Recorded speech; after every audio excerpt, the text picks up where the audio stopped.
ফসলি জমিতে আবাসন বাণিজ্য ঢাকায় আশঙ্কাজনক হারে কমছে কৃষি আবাদ। মেগা প্রকল্পে মনোযোগ থাকলেও নেই নজরদারি।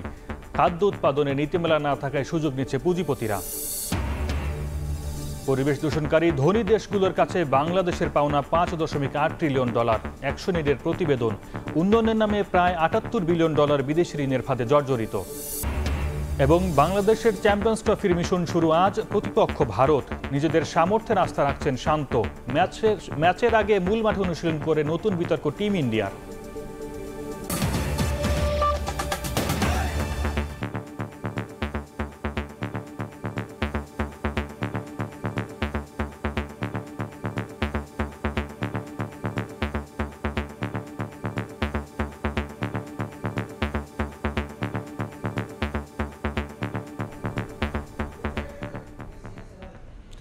ভোরের সময় সঙ্গে আছি আমি সর্দার মোহাম্মদ আরিফ। শিল্প কারখানা ও আবাসন প্রকল্প গড়ে উঠতে উঠতে ঢাকা জেলায় কৃষি জমির দেখা মিলছে কেবল নবাবগঞ্জ ও দোহার উপজেলায়। গত এক যুগে ঢাকার ঘিরে কয়েকটি মেগা প্রকল্প বাস্তবায়িত হলেও নজর দেওয়া হয়নি খাদ্য উৎপাদন প্রক্রিয়ায়। বিশেষজ্ঞরা বলছেন, রাজুকের বিশদ অঞ্চল পরিকল্পনায় কৃষি এলাকা চিহ্নিত করা থাকলেও উন্নয়নের সুনির্দিষ্ট নীতিমালা না থাকায় সুযোগ নিচ্ছে পুঁজিপতিরা। আশরাফুল ইসলামের ছবিতে আসিফ মোহাম্মদ সিয়ামের রিপোর্ট।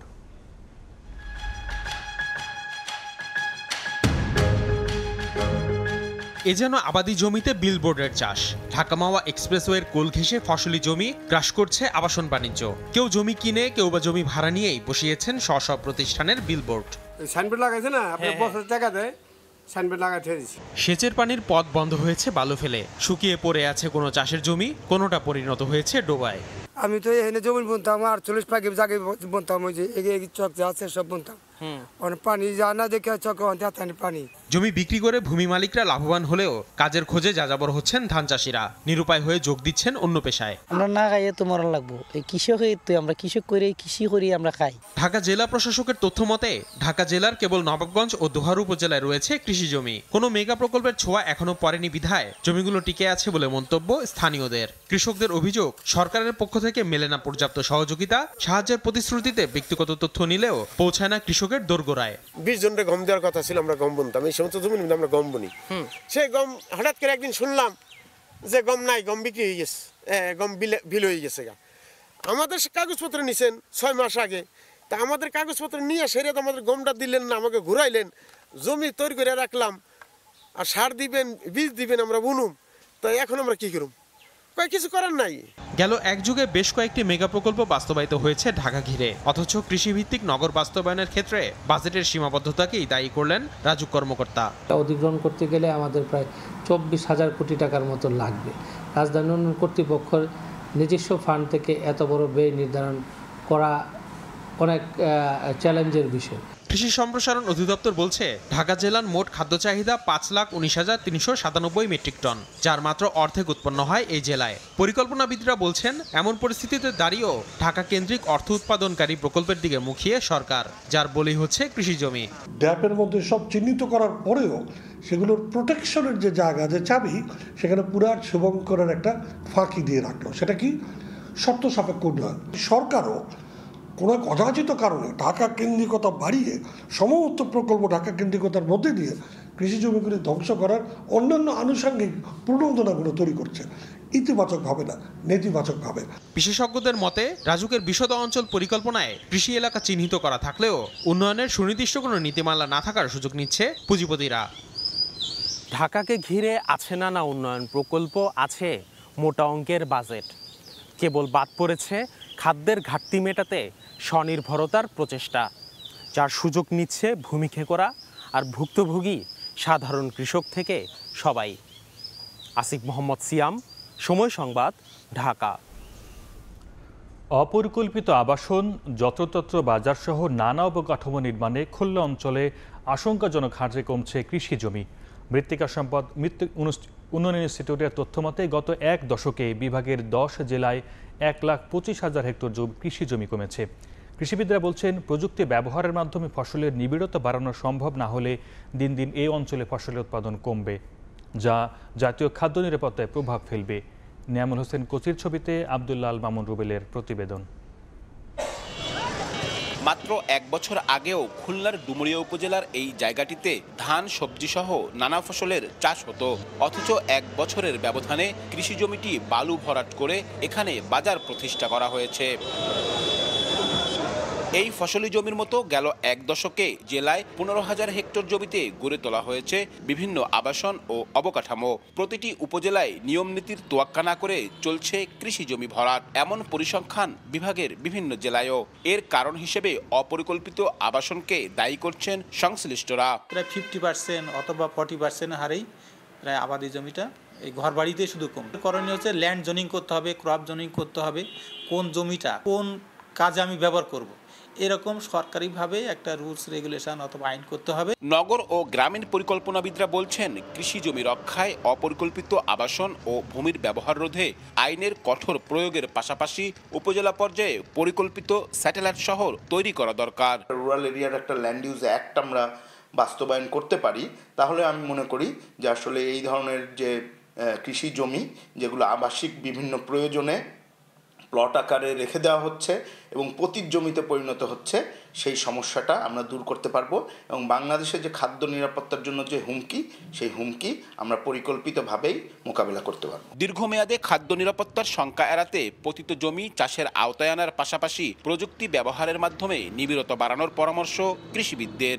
যেহেতু একটা থ্রেট রয়েছে, ভবিষ্যতে যে আরও আমরা খারাপ সময় পার করবো না তার কোনো নিশ্চয়তা নেই। বাড়ির আঙিনার একটা জায়গা যেন আমার কোথাও ফাঁকা না থাকে, এটা যেমন ডিএইর কর্মীরা বলছেন, এটা আমরা শিক্ষকরা যেমন টেকনোলজি তো আছেই, আমরা বলছি যে টেকনোলজি ছাড়াই মানে জাস্ট জায়গাটা প্রপারলি ইউটিলাইজ করা। বর্তমানে খুলনা বিভাগে চাষযোগ্য জমি রয়েছে 1,122 কোটি 99,13,000 হেক্টর। কৃষি জমি সুরক্ষা ও ব্যবহার আইন 2016 খসড়া প্রণয়ন করা হলেও অজানা কারণে এতদিনেও তা আলোর মুখ দেখেনি। সংশ্লিষ্টরা বলছেন, দ্রুত আইনটি পাশ হলে বন্ধ হবে এমন অপরিকল্পিত আবাসন, অনেকটাই নিশ্চিত হবে ভূমির সঠিক ব্যবহার। আব্দুল্লাহ আল মামুন রুবেল, সময় সংবাদ, খুলনা।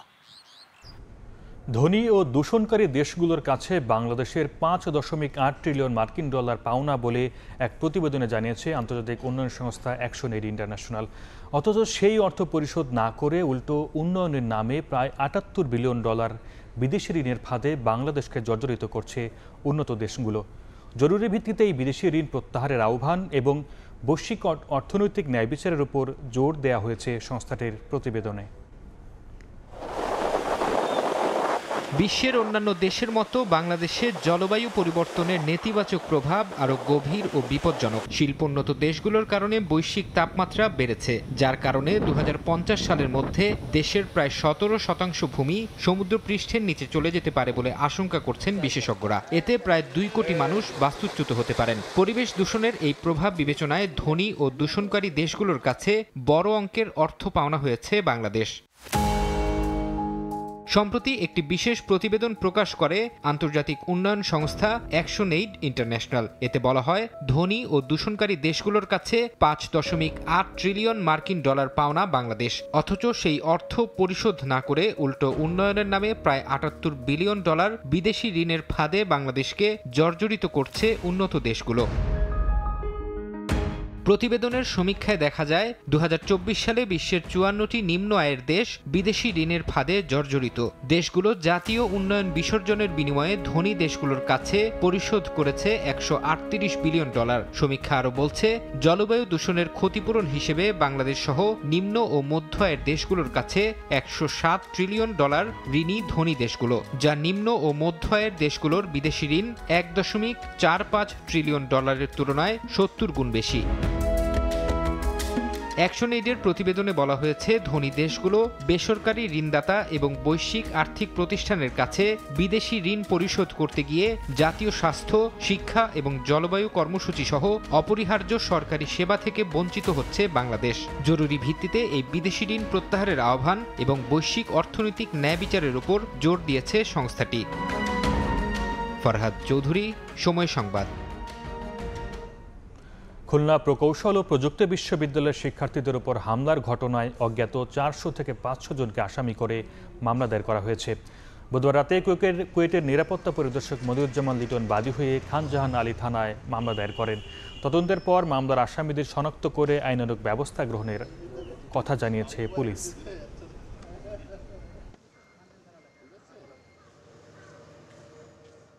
কুয়েট কর্তৃপক্ষের পক্ষ থেকে সেখানকার নিরাপত্তা পরিদর্শক জনাব মোহাম্মদ মনিরুজ্জামান লিটন বাদী হয়ে পাঞ্জাবের থানায় একটা এজাহার দায়ের করেছেন। অজ্ঞাতনামা 400-500 জন আসামি করা হয়েছে। যেহেতু এখানে অজ্ঞাতনামা দিয়েছেন, সেক্ষেত্রে মামলাটি তদন্ত করে যারা ঘটনার সঙ্গে জড়িত তাদের শনাক্ত করা হবে এবং সেক্ষেত্রে অভিযোগ প্রমাণিত হলে তাদেরকে গ্রেপ্তার করা হবে। তারপর ফাইনালি যাদের বিরুদ্ধে অভিযোগ সাক্ষ্য প্রমাণে প্রমাণিত হবে তাদের বিরুদ্ধে চার্জশিট হতে পারে। কুয়েট ক্যাম্পাসে নিষিদ্ধই থাকছে রাজনীতি। 28 ফেব্রুয়ারি পর্যন্ত স্থগিত থাকবে সব ধরনের একাডেমিক কার্যক্রম। বুধবার বিকেলে বিশ্ববিদ্যালয়ের সিন্ডিকেট সভায় সব সিদ্ধান্ত হয়েছে। এরপর অবরুদ্ধ দশা থেকে মুক্তি পেয়ে বাসায় ফেরেন উপাচার্য। তবে তিনি পদত্যাগ না করা পর্যন্ত কর্মসূচি অব্যাহত রাখার ঘোষণা দিয়েছেন শিক্ষার্থীরা। উপ-উপাচার্য শরীফুল আলম জানিয়েছেন, সংঘর্ষের ঘটনায় তদন্তে গঠিত কমিটি 3 কার্যদিবসের মধ্যে প্রতিবেদন দেবে। দাবি আদায়ের আলটিমেটাম দিয়ে বুধবার সকাল থেকে দ্বিতীয় দিনের মতো কুয়েট ক্যাম্পাসে বিক্ষোভ শুরু করেন শিক্ষার্থীরা। এদিন ক্লাস পরীক্ষা বর্জনের পাশাপাশি মেডিকেল সেন্টারে অবরুদ্ধ করে রাখেন উপাচার্য মোহাম্মদ মাসুদকে। এক পর্যায়ে তালা ঝুলিয়ে দেন একাডেমিক ও প্রশাসনিক ভবনে। তুলে ধরেন হামলায় জড়িতদের বিচার, ভিসির পদত্যাগ সহ নানা দফা দাবি। সকল দাবি সমূহ পূরণ করে আজকে গতকালকের ঘটনায় ব্যর্থতার দায় স্বীকার করে নিঃস্বার্থ ক্ষমা প্রার্থনার সাথে সাথে ভিসি, প্রভিসি, পরিচালক, ছাত্র কল্যাণকে পদত্যাগ করতে হবে। শিক্ষার্থীদের বিক্ষোভের মধ্যেই বিকেলে সিন্ডিকেট সভায় বসে বিশ্ববিদ্যালয় কর্তৃপক্ষ। শেষ হলে জানানো হয় ক্যাম্পাসে নিষিদ্ধই থাকছে রাজনীতি। এছাড়া 28 ফেব্রুয়ারি পর্যন্ত স্থগিত থাকবে একাডেমিক কার্যক্রম। সিদ্ধান্ত জানার পর বিকেলে মেডিকেল সেন্টারের সামনে থেকে সরে যান শিক্ষার্থীরা। এতে প্রায় 24 ঘন্টা পর অবরুদ্ধ দশা থেকে মুক্ত হয়ে বাসায় ফেরেন উপাচার্য। আমরা হল ছেড়ে যাচ্ছি না এই শর্তে, কারণ আমরা চাই কালকে এবিসি স্যার নিয়োগ হয়ে যায়, আমরা পরের দিন থেকে ক্লাস করব। ক্যাম্পাসে কোনো ছাত্র রাজনীতি থাকবে না, শিক্ষক, কর্মকর্তা, কর্মচারী কেউই রাজনীতির সাথে জড়িত থাকতে পারবে না। ছাত্র শৃঙ্খলা কমিটি এবং চাকরি বিধি অনুযায়ী যার ক্ষেত্রে যেটা প্রযোজ্য সেই অনুযায়ী শাস্তি নিশ্চিত করা হবে। এদিকে কুয়েটে সংঘর্ষের ঘটনায় দৌলতপুর থানা যুবদলের সহ সভাপতি মাহবুবুর রহমানকে বহিষ্কার করেছে যুবদলের কেন্দ্রীয় কমিটি। হামলার ঘটনায় নিন্দা জানিয়ে জড়িতদের দৃষ্টান্তমূলক শাস্তির দাবি জানিয়েছে ছাত্রদল। অনাকাঙ্ক্ষিত ঘটনার সূত্রপাত হয় বৈষম্য বিরোধী ছাত্র আন্দোলনের ব্যানারে একটি মিছিল থেকে কতিপয় ছাত্রদল সমর্থকের উপর অতর্কিত হামলার মাধ্যমে। নিষিদ্ধ ঘোষিত ফ্যাসিবাদী সংগঠন ছাত্রলীগ যেমন অতীতে সাধারণ শিক্ষার্থীদের নাম ভাঙিয়ে নিজেদের অপকর্মের সাফাই দিত, ঠিক সেভাবেই 5 আগস্ট পরবর্তী সময়ে গুপ্ত সংগঠন শিবির সাধারণ শিক্ষার্থীদের নামকে কলুষিত করছে এবং এই নাম ব্যবহারের মাধ্যমে ক্যাম্পাস সমূহে ভিন্ন রূপে অগণতান্ত্রিক ফ্যাসিবাদী কর্তৃত্ববাদ পুনঃপ্রতিষ্ঠা করার অপচেষ্টায় লিপ্ত রয়েছে। প্রথমে ছাত্রদল নেতাদের উপর হামলা করে তাদের উপরই দায় চাপিয়ে ছাত্র শিবির ফায়দা লোটার চেষ্টা করছে বলেও অভিযোগ কেন্দ্রীয় এই নেতা। চন্দ্র বিশ্বাস, ববি, সময় সংবাদ। কুয়েটের ঘটনায় নিন্দা জানিয়ে সঠিক তদন্তের মাধ্যমে মূল ঘটনার সামনে আনার আহ্বান জানিয়েছেন বিএনপি মহাসচিব মির্জা ফখরুল ইসলাম আলমগীর। বুধবার সন্ধ্যায় বাংলা একাডেমিতে তারেক রহমান সংগ্রাম ও রাজনৈতিক যাত্রা শিরোনামের বইয়ের মোড়ক উন্মোচন অনুষ্ঠানে কথা বলেন তিনি। এ সময় তিনি বলেন, কিছু দায়িত্বশীল মানুষেরা জাতিকে বিভক্ত করার কাজ করছে। তাদের এমন কর্মকাণ্ড 24-এর গণঅভ্যুত্থানের চেতনার বিরোধী বলে মন্তব্য করেন বিএনপি মহাসচিব।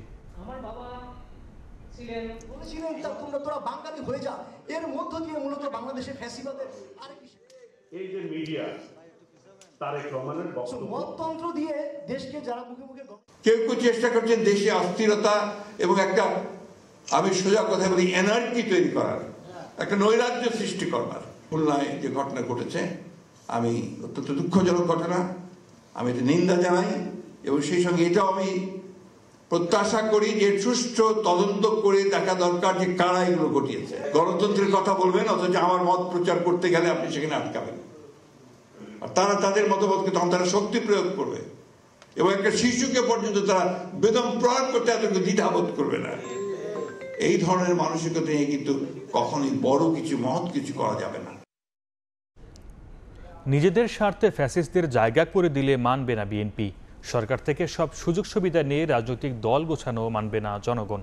রাজধানীতে ছাত্রদলের নতুন সদস্য সংগ্রহ কর্মসূচিতে এই কথা বলেছেন বিএনপির মহাসচিব মির্জা ফখরুল ইসলাম আলমগীর।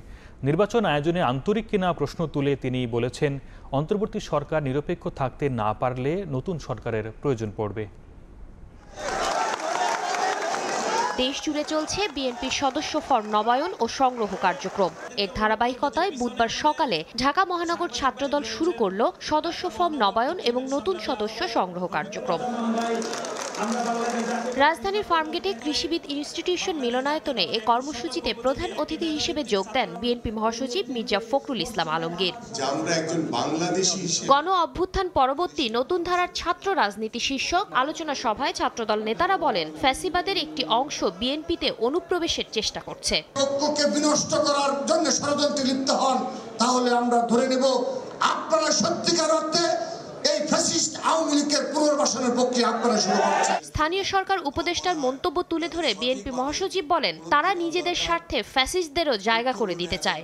সরকারের থেকে সব সুবিধা নিয়ে দল গোছালে মেনে নেবে না বিএনপি। তারা এখন তাদের নিজেদের স্বার্থে ওই ফ্যাসিস্টদেরকে তারা জায়গা দিতে চায়। সরকারে বসে সরকারের সমস্ত সুযোগ সুবিধা নিয়ে আপনারা আপনাদের দল গঠন করবেন, সেটা কখনোই মেনে নেওয়া হবে না। নির্বাচন আয়োজনে সরকার আন্তরিক কিনা এমন প্রশ্ন তুলে মির্জা ফখরুল বলেন, অন্তর্বর্তী সরকার নিরপেক্ষ না থাকতে পারলে নতুন সরকারের প্রয়োজন পড়বে। সেই সন্দেহটা হচ্ছে যে আদৌ নির্বাচনটা এরা আন্তরিক কিনা। এই অন্তর্বর্তী সরকারের কেউ নিরপেক্ষতা হারায়, তাহলে আরেকটি নিরপেক্ষ সরকারের প্রয়োজন হবে। এদিকে বুধবার দুপুরে জাতীয় প্রেস ক্লাবে এক অনুষ্ঠানে যোগ দিয়ে দলের ভাইস চেয়ারম্যান শামসুজ্জামান দুদু দাবি করেন, নির্বাচন বানচাল করতে দেশের বিভিন্ন স্থানে বিশৃঙ্খলা তৈরির চেষ্টা চলছে। বিশৃঙ্খলা তৈরি পরিকল্পিতভাবে চেষ্টা হচ্ছে। যদি বিশৃঙ্খলা হয় নির্বাচন হবে না, নির্বাচন না হয় তাহলে ফ্যাসিবাদের উল্লাস আমাদের আবার হয়তো দেখার প্রয়োজন দেখা দিতে পারে। বিশৃঙ্খলা বন্ধ করে দ্রুত নির্বাচনের আহ্বান জানান বিএনপির নেতা। মুক্তিযোদ্ধা দলের নেতা সাতিরা শারমিন, সময় সংবাদ, ঢাকা। বিএনপির স্থায়ী কমিটির সদস্য আমির খসরু মাহমুদ চৌধুরী বলেছেন, তার দল 31 দফা বাস্তবায়ন করতে জাতির কাছে প্রতিজ্ঞাবদ্ধ। সংস্কারের গল্প বলে সময় ক্ষেপণের সুযোগ নেই, আর সংস্কারের বিষয়ে কারো কোনো মাথা ব্যথারও প্রয়োজন নেই। বুধবার বিকেলে নোয়াখালীর মাঝদির জেলা জজকোর্ট সড়কে আয়োজিত সমাবেশে তিনি এই কথা বলেন। দ্রব্যমূল্য নিয়ন্ত্রণ, আইন শৃঙ্খলার উন্নয়ন ও দ্রুত সময়ে জাতীয় সংসদ নির্বাচনের দাবিতে জেলা বিএনপির এই সমাবেশের আয়োজন করে। এ সময় আমির খসরু অন্তর্বর্তী সরকারের উদ্দেশ্যে আরও বলেন, তাদের যদি সংস্কারের খুব বেশি ইচ্ছে থাকে তাহলে তারা যে কমিশনের রিপোর্টগুলো তৈরি করেছে সেগুলো তার দল আগামী নির্বাচিত সংসদে পেশ করতে রাজি আছে। সংসদে আলোচনা করে সবাই মিলে যেখানে সংস্কার প্রয়োজন হবে সেটাই করা হবে।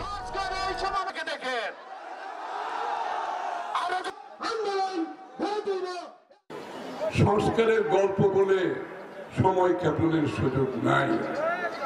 আর অন্য সব যে সমস্ত নতুন নতুন কথা শুনছি, কখনো বলে আনুপাতিক হারে নির্বাচন, কখনো বলে স্থানীয় সরকারের পরে জাতীয় নির্বাচন, তারপরে সংস্কারের তারা সংস্কার করে শেষ করে যাবে।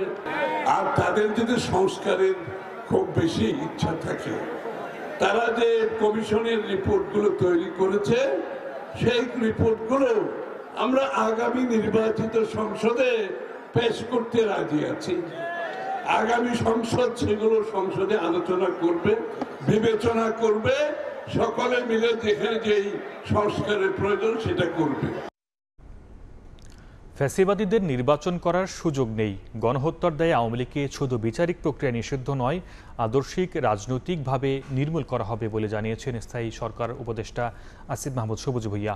বুধবার সকালে আদমজী ক্যান্টনমেন্ট কলেজে তারুণ্যের উৎসবে তিনি বলেন, কুয়েট হামলায় জড়িতদের আইনের আওতায় আনা হবে।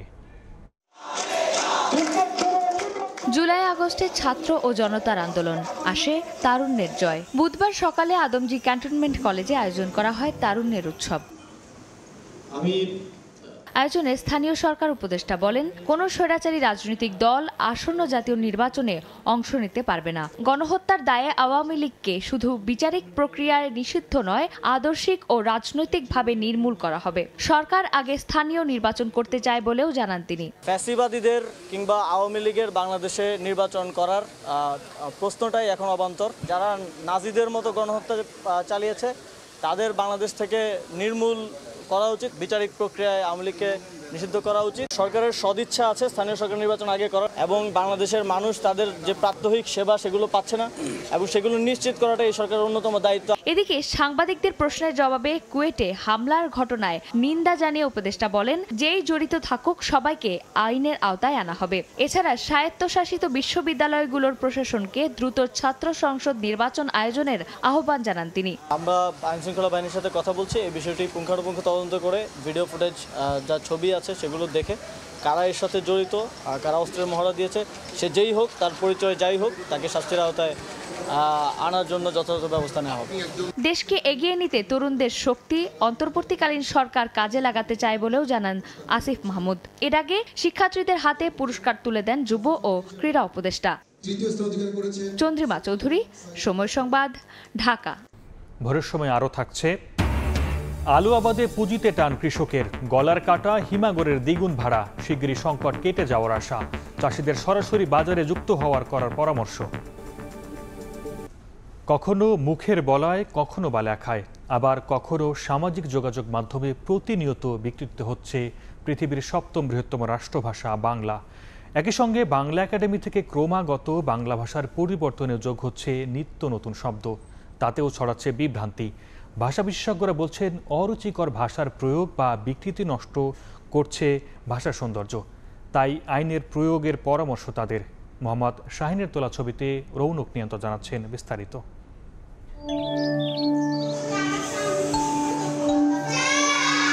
মুখের ভাষা প্রতি বছর কোনো না কোনো বানান চেঞ্জ করতে থাকে, যেটার কারণে আগে যেটা ঠিক ছিল ওটা ভুল হয়ে যায়, আবার যেটা ভুল ছিল ওটা ঠিক হয়ে যায়। একাডেমি থেকে একাডেমি, এ যেন সর্ষের ভেতর ভূত। ফর্মের জায়গায় ফরম, পহেলা ভুলে একলায় আসার পর অ্যাডভোকেট হয়ে যাচ্ছে এডভোকেট। ছোটবেলায় পড়া বা শেখা এমন অনেক বানানের ও শব্দের পরিবর্তনে মানুষের মধ্যে প্রিয় বাংলা ভাষা ঘিরে বাড়ছে ধোঁয়াশা। বাংলা একাডেমিকে একটা উদ্যোগ নিতে হবে, এবং আমাদের যেসব শিক্ষক আছে আমরা যাদের কাছ থেকে শিখি তাদেরও কিছু ট্রেনিং বা প্রশিক্ষণের ব্যবস্থা করতে হবে, যেন আমরা যারা ছোট থাকতে যে প্রপার এডুকেশন এটা যেন আমরা ইনশিওর করতে পারি। ব্যানার, পোস্টার, প্রচারণা, বিজ্ঞাপনের বিভিন্ন মাধ্যমেও বানান ভুলের ছড়াছড়ি। এছাড়াও সরকারি বেসরকারি নানা বিজ্ঞপ্তি ও সাইনবোর্ডেও যত্নশীলতা নেই বানানের। এমনকি সরকারি পাঠ্যপুস্তকেও একাধিক ভুল। রাস্তায় পোস্টারগুলো যে লেখা থাকে সেই পোস্টারগুলোতেও দেখা যায় যে ভুল বানান দেখা যায়। খবরের কাগজেও এবং আমাদের বোর্ডের, আমাদের সরকারি বইগুলোতেও কিন্তু এরকম ভুল অহরহ আমরা দেখতাম। পাঠ্যপুস্তকে যে এত বানান ভুল, তারপরে স্কুলের যে নোটিশগুলো সেটার মধ্যে অসংখ্য ভুল। এই তো গেল বানান ভুলের ফিরিস্তি। এর বাইরেও বিকৃত ও মিশ্র ভাষার ব্যবহারও নষ্ট করছে বাংলা ভাষার সৌন্দর্য। কোনো কোনো ক্ষেত্রে দেখা যায় শব্দের লিখিত রূপের একাধিক বানান, একটিকে শুদ্ধ আর অন্যগুলোকে ভুল বলার প্রবণতাও ভুল বার্তা দিচ্ছে ব্যবহারকারীদের মাঝে। আমার সময় আমি যে ব্যাকরণটা পড়ছি, এখন আমি যখন স্টুডেন্টকে পড়াতে যাই তখন দেখি নতুন নিয়ম এসে পড়ছে, তো আমার আবার নতুন করে এটা পড়ায়, কাজ আমারগুলো ভুল হয়ে গেছে। এই জিনিসটা যদি ঠিক করা যায় তাহলে আমার মনে এটা কমে যাবে।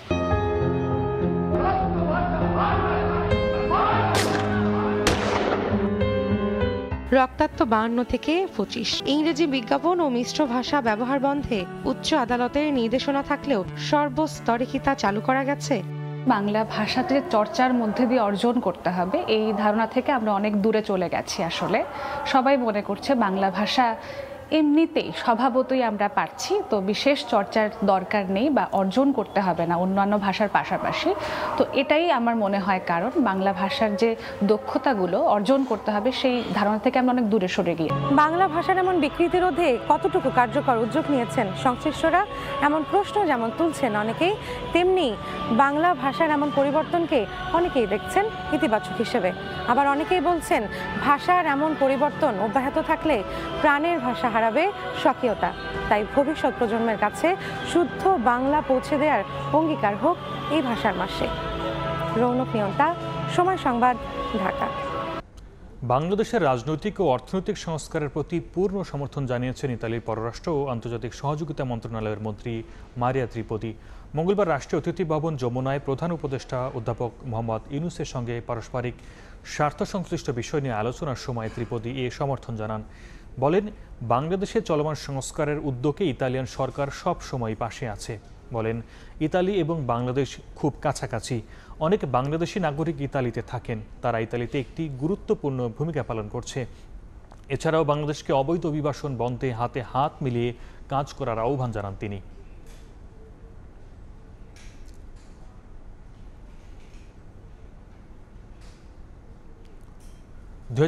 সালে জাতীয় সংসদ নির্বাচনের রিটার্নিং কর্মকর্তার দায়িত্বে থাকা ৩৩ জন সাবেক জেলা প্রশাসককে বিশেষ ভারপ্রাপ্ত কর্মকর্তা ওএসডি করা হয়েছে।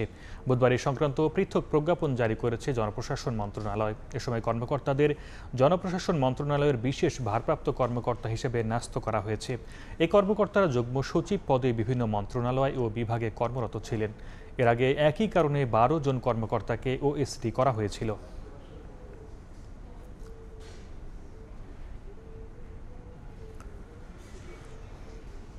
ফ্যাসিবাদী ব্যবস্থা চিরতরে বিলোপে সকলের ঐক্যবদ্ধ থাকার আহ্বান জানিয়েছেন জাতীয় নাগরিক কমিটির মুখপাত্র সামান্তা শারমিন।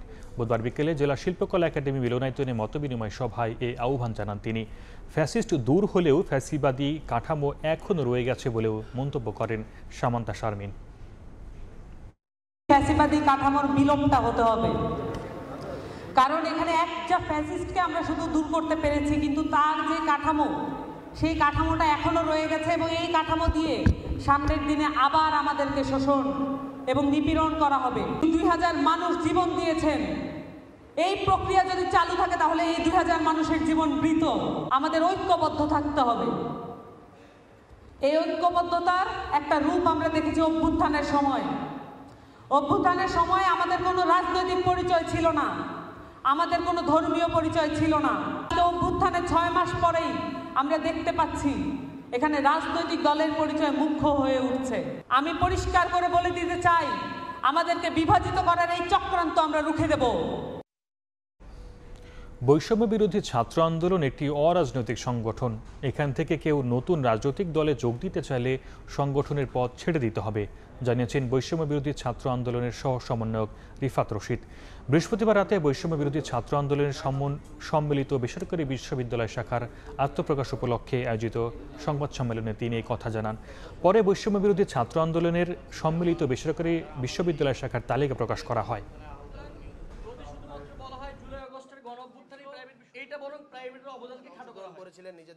নিজেদের রক্ত দিয়েছেন, নিজেদের অঙ্গহানি ঘটিয়েছেন, তাদের সেই আকাঙ্ক্ষাকে ধারণ করে বৈষম্য বিরোধী ছাত্র আন্দোলন কখনোই একটি রাজনৈতিক সংগঠন হয়ে উঠবে না, রাজনৈতিক দল হয়ে উঠবে না। এটি একটি অরাজনৈতিক প্ল্যাটফর্ম আকারে থাকবে। এটি একটি আমব্রেলা সংগঠন। বৈষম্য বিরোধী ছাত্র আন্দোলন আসলে রাজনৈতিক পরিসর নির্মাণে কাজ করবে। রাজনৈতিক পরিসর নির্মাণ, রাজনৈতিক দল, ছাত্র সংগঠন সহ বিভিন্ন রাজনৈতিক কার্যক্রম এখানের ভিতরে হতে পারে।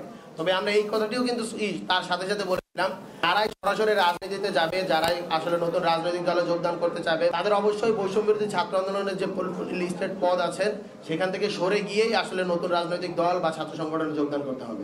নানা জটিলতায় চট্টগ্রাম কাস্টমস হাউসের অকশন শেডে ১২ বছরের বেশি সময় পড়ে থাকা গাড়ির স্ক্র্যাপ সহ নিলামের নানা পণ্য মাত্র একদিনই সরিয়ে নেওয়া হচ্ছে। নৌপরিবহন উপদেষ্টার কঠোর নির্দেশনা পেয়ে শুরু হয়েছে শত শত টন স্ক্র্যাপ সরিয়ে নেওয়ার কাজ। নুরজামাল আতিকের ক্যামেরায় বিস্তারিত জানাচ্ছেন কমল দে। ক্রেন লাগিয়ে ট্রাকে তুলে নেওয়া হচ্ছে চট্টগ্রাম কাস্টমসের অকশন শেডের সামনে পড়ে থাকা ৭৪টি গাড়ির কাটা টুকরো। বছরের পর বছর এসব পণ্য নিলামে বিক্রির জন্য রাখা হয়েছিল অকশন শেডে। আবার কিছু পণ্যের নিলামও সম্পন্ন হয়েছিল, কিন্তু আইনি জটিলতায় পণ্যগুলো সরানোর ক্ষেত্রে দীর্ঘসূত্রিতার সৃষ্টি হয়। তবে শেষ পর্যন্ত নৌ পরিবহন উপদেষ্টা সাখাওয়াত হোসেনের কঠোর নির্দেশনায় শুরু হয়েছে ২৪ ঘন্টার মধ্যে স্ক্র্যাপ অপসারণের প্রক্রিয়া। সফরে এসে স্পষ্ট নির্দেশনা দিয়ে গেছেন যে এগুলো উনি আর দেখতে চান না। অনেক দিনের পুরনো অনেক গাড়ি, স্ক্র্যাপ সহ বিভিন্ন ধ্বংসযোগ্য মালামাল এগুলো দ্রুত সরানোর জন্য উনি নির্দেশনা দিয়ে গেছেন, যাতে পোর্টটা এফিশিয়েন্টলি হ্যান্ডেল করতে পারে, স্পেসটা যেন অন্য কাজে ব্যবহার করা যায়, পোর্ট যেন রাজস্ব পায়। মামলা জটিলতায় একদিকে বন্দরে বিভিন্ন শেডে কয়েকশো গাড়ির পাশাপাশি হাজার হাজার নিলামযোগ্য কন্টেনার পড়ে আছে নিষ্পত্তির অপেক্ষায়। অকশন শেড খালি করতে না পারায় সেগুলো বন্দরের জন্য গলার কাটা হয়ে দাঁড়ায়। এ নিয়ে বন্দর ও কাস্টমসের মধ্যে একাধিকবার চিঠি চালাচালিও হয়েছে। তবে শেষ পর্যন্ত অকশন শেডের এসব স্ক্র্যাপ সরিয়ে নেওয়া হলে বন্দরের নিলামের পণ্য নিয়ে আসা হবে এখানে, এমনটি জানালেন চট্টগ্রাম কাস্টম হাউসের এ কর্মকর্তা। উপদেষ্টা মহোদয়ের যে সিদ্ধান্ত সেটা বাস্তবায়নের জন্য আমরা তড়িৎ এখানে কার্যক্রম গ্রহণ করি। খালাস করার পরে যে জায়গাটা স্থানটা হবে সেখানে অন্যান্য মালামাল আমরা রাখতে পারবো বলে আশা করছি। বিদেশ থেকে আমদানি করা যে কোনো পণ্য 30 দিন পর্যন্ত বন্দরে সেরে রাখার সুযোগ পায় আমদানিকারক। তবে এর মধ্যে পণ্য ডেলিভারি না নিলে তার নিলামের জন্য কাস্টমসকে হস্তান্তর করে বন্দর কর্তৃপক্ষ। কিন্তু আমদানিকারক আইনের আশ্রয় নিলে সেগুলো আর নিলামে বিক্রি করা যায় না। গাড়ি হিসেবে বন্দরে সেরে পড়েছিল অন্তত 12 বছর, আর স্ক্র্যাপ হিসেবে কাটার পর এই অকশন শেডে 6 মাস। তবে উপদেষ্টার কঠোর নির্দেশনা আসার পর একদিনের মধ্যেই অপসারণ করা হচ্ছে গাড়ির স্ক্র্যাপ হিসেবে কাটা এসব জঞ্জাল। চট্টগ্রাম কাস্টম হাউসের অকশন শেড থেকে কমল দে, সময় সংবাদ। ভোরের সময় আরও থাকছে, রিএজেন্ট সংকটে বন্ধ ডোপ টেস্ট, খুলনায় ড্রাইভিং লাইসেন্স, সরকারি চাকরি ও বিদেশি গমনে অন্তহীন ভোগান্তি, অর্থ বরাদ্দের অপেক্ষায় হাসপাতাল কর্তৃপক্ষ। অপরিকল্পিত বাজার ব্যবস্থাপনায় বরাবরই ক্ষতির মুখে কৃষক। গেল বছর আলুতে ভালো দাম পাওয়ায় এবার আবাদ বাড়িয়েছেন, কিন্তু উঠছে না উৎপাদন খরচও। অর্থনীতিবিদরা বলছেন, ন্যায্য দাম না পেলে ফসল ফলাতে নিরুৎসাহিত হবে কৃষক, দেশ পড়বে খাদ্য নিরাপত্তার ঝুঁকিতে। আসছে দিনগুলোতে আলুর দাম বাড়বে বলে আশা কৃষি সম্প্রসারণ অধিদপ্তরের। মুন্সিগঞ্জ ঘুরে এসে রিপোর্ট করেছেন MS আরেফিন। দেশে আলুর চাহিদার একটি বড় অংশের যোগান দেয় মুন্সিগঞ্জ। এই জেলার আলু মৌসুমের শেষ দিকে বাজারে ওঠে। গেল বছর ভালো দাম পাওয়ায় এবারে 2 একর বেশি জমিতে আলু আবাদ করেছেন সিরাজদি খান উপজেলার কৃষক মোজাম্মেল ব্যাপারী। তবে বাজারে দাম পড়ে যাওয়ায় লোকসানের শঙ্কায় এখন আলু তুলবেন কিনা ভাবছেন। সঙ্গে আছে কোল্ড স্টোরেজের ভাড়া বেড়ে যাওয়ার চাপও। কোল্ড স্টোরের ভাড়া এবার বলে বাড়াইব শুনতেছি, যা খরচ হয়েছে বর্তমানে বাজার যেভাবে কমতেছে এতে আশা করা যায় না যে চাষি লাভবান হবে। মুন্সিগঞ্জে যখন আলু চাষিরা ফসল তোলা নিয়ে দ্বিধাদ্বন্দ্বে, তখন আগাম আলু চাষের এলাকা ঠাকুরগাঁওয়ের কৃষকরা ইতোমধ্যেই পড়েছেন লোকসানে। সরকারি হিসেবে এবার কেজি প্রতি আলুর উৎপাদন খরচ 15 টাকা। তবে উত্তরবঙ্গের কৃষকরা জানাচ্ছেন তাদের খরচ প্রায় 20 টাকা, অথচ দাম মিলছে 10 থেকে 12 টাকা কেজি। এই আলু ঢাকায় পাইকারিতে 15 থেকে 17 টাকা ও খুচরায় বিক্রি হচ্ছে 20 থেকে 25 টাকায়। এই বছর এত লস মানে কল্পনার বাইরে। বিঘা প্রতি 15,000, 20,000, কারো 30,000 টাকা উৎপাদন খরচ করতে ঘাটতি। সরকার যদি এর উপর ভিত্তি করে যদি কোনো পদক্ষেপ নেয় কৃষকের হয়তো কিছু লাভ হইতো। আলুর দাম কেজিতে 20 টাকা না মিললেও গেল বছরের চেয়ে দ্বিগুণ 80 টাকা কেজি দরে কৃষককে বীজ আলু কিনতে হয়েছে। এছাড়া বেড়েছে সার, কীটনাশক সহ অন্যান্য উপকরণের দামও। এরপরও চলতি অর্থ বছরে দেশের ইতিহাসে রেকর্ড 5,24,000 হেক্টর জমিতে আলু চাষ হয়েছে। সামনে দাম বাড়বে বলে আশা করছে কৃষি সম্প্রসারণ অধিদপ্তর। একসাথে হয়তো অনেক কৃষক মার্কেটিং করায়, এই সমস্যাটা হয়েছে বাজারে অ্যাবিলিটির কারণে। কিন্তু যখন আলু কোল্ড স্টোরেজে ম্যাক্সিমাম আলু ঢুকে যাবে তখন কিন্তু কিছুটা হইলেও কৃষক দাম বেশি পাবে। কৃষি অর্থনীতিবিদরা বলছেন, ফসলের ন্যায্য দাম পেতে কৃষকদের সরাসরি বাজারে যুক্ত করার পথ সহজ করতে হবে। সেক্ষেত্রে চুক্তিভিত্তিক কৃষি ব্যবস্থাপনার পরিসর বাড়ানোর পরামর্শ তাদের। চুক্তিভিত্তিক ফার্মিংটাকে উৎসাহিত করতে পারি তাহলে আগামীতে কিন্তু ফসল সংরক্ষণেরও একটা ব্যবস্থা হবে এবং বাজার স্থিতিশীল ও কৃষকদেরকে ন্যায্য মূল্য নিশ্চিত করা যাবে। দেশে বার্ষিক আলুর চাহিদা প্রায় 90 লাখ টন। গত মৌসুমে আলু উৎপাদিত হয়েছিল 1,09 লাখ টনের কাছাকাছি। স্থানীয়ভাবে উৎপাদনের দিক থেকে চালের পরেই অবস্থান আলুর।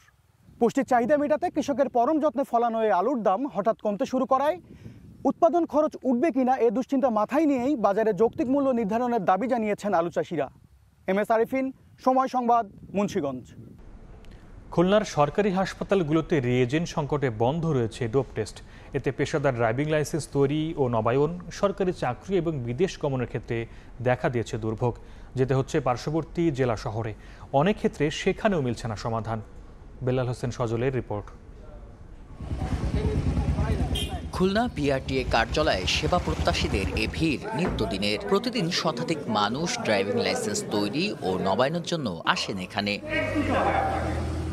প্রার্থীদের একই দিনেই নেওয়া হচ্ছে ছবি, আঙুলের ছাপ ও পরীক্ষা। তবে ডোপ টেস্ট জটিলতায় দেখা দিয়েছে নতুন দুর্ভোগ। রিয়েজেন্ট না থাকায় প্রায় 2 মাস ধরে খুলনা সদর হাসপাতালে বন্ধ ডোপ টেস্ট। ফলে পার্শ্ববর্তী জেলা থেকে ডোপ টেস্ট করাতে হচ্ছে তাদের। অনেক ক্ষেত্রে সেখানে গিয়েও ফিরে আসতে হচ্ছে প্রার্থীদের। একদিনের ভিতর যখন আপনার এই কাজটা করা লাগে তখন ধরেন সময়ের সাথেও পারি না, আর চাকরি বাকরির সাথেও বাইরে ওঠা সম্ভব না। 2-3 দিনও লাগিয়ে যাচ্ছে, তাহলে আমাদের এটা কষ্টের হয়রানি। যে কোনো হাসপাতালে গেলে বলে কিট নাই, 10 জনের বেশি নিতার মুনা, অনেক ঝামেলা পোহাইতে এই কিট নিয়ে 2-3 দিনই কষ্ট হইতেছে, আর 2-3 দিন কাজ বন্ধ থাকে। ডোপ টেস্ট সনদ ব্যতীত লাইসেন্স প্রদান করা সম্ভব নয় জানিয়ে প্রয়োজনে পার্শ্ববর্তী জেলা থেকেই পরীক্ষা করানোর পরামর্শ বিআরটিএ কর্মকর্তার। ডোপ টেস্ট তো কোনোভাবেই পসিবল না, পার্শ্ববর্তী জেলা থেকে করার জন্য তাদেরকে অনুরোধ করতেছে। শুধু চালকই নন, সরকারি চাকরি, বিদেশ গমন ও বিভিন্ন জরুরি কাজে ডোপ টেস্ট বাধ্যতামূলক থাকলেও রিয়েজেন্ট সংকটে খুলনার নির্ধারিত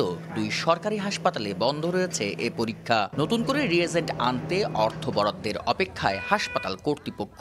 ইমার্জেন্সি ভিত্তিতে কিছু পরীক্ষা করা যাচ্ছে। আমরা আশা করি এই ডোপ টেস্টের রিয়েজেন্ট খুব তাড়াতাড়ি কিনতে পারবো। সব রিয়েজেন্টগুলো শেষ হয়ে গেছে। গত 28/12/2024 তারিখ থেকে আমরা কোনো ডোপ টেস্ট করতে পারতেছি না। তো সরকার যদি বাজেট দেয়, আমরা আশা করতেছি যে মার্চের দিকে আবার এটা শুরু করতে পারবো। 2023 সালের জানুয়ারি থেকে পেশাদার মোটরযান চালকদের ড্রাইভিং লাইসেন্স নিতে ও নবায়ন করতে ডোপ টেস্ট সনদ বাধ্যতামূলক করে সরকার। বেলাল হোসেন সজল, সময় সংবাদ, খুলনা। তীব্র চিকিৎসক সংকটে যশোরের বাঘারপাড়া উপজেলা স্বাস্থ্য কমপ্লেক্স। মাত্র 3 জন বিশেষজ্ঞ চিকিৎসক 24 ঘন্টা করে ডিউটি পালন করছেন। এতে ব্যাহত হচ্ছে স্বাস্থ্যসেবা, এমনকি রোগীর চাপ সামলাতে হিমশিম খাচ্ছে কর্মকর্তারা।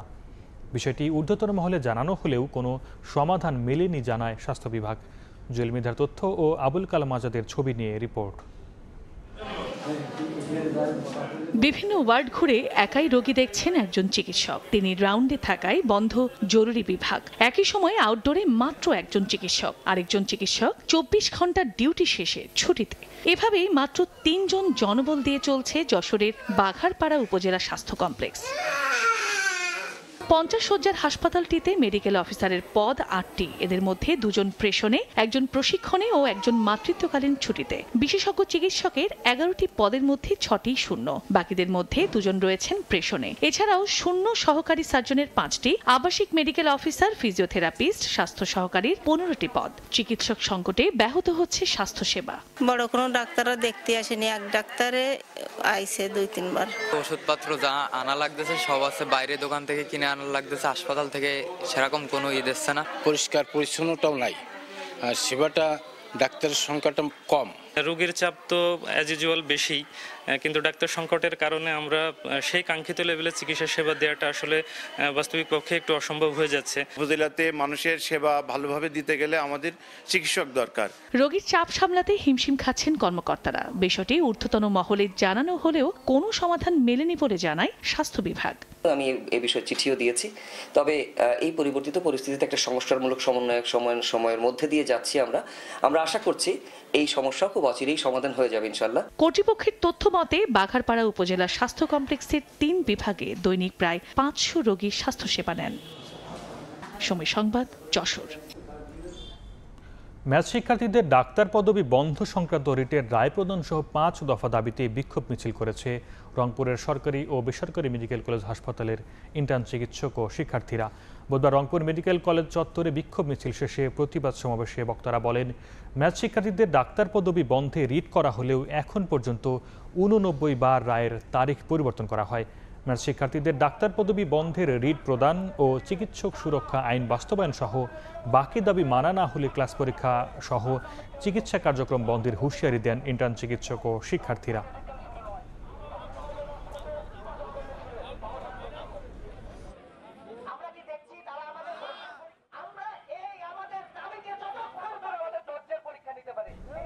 বকেয়া বেতন পরিশোধ ও মামলা প্রত্যাহারের দাবিতে নারায়ণগঞ্জে সড়ক অবরোধ করে বিক্ষোভ মিছিল করেছে একটি পোশাক কারখানার শ্রমিকরা। বুধবার দুপুর 2টা থেকে বিকেল 5টা পর্যন্ত ঢাকার নারায়ণগঞ্জ লিংক রোডের লামাপাড়া এলাকায় বিক্ষোভ করে ইউরোটেক্স নিটওয়ার কারখানার শ্রমিকরা।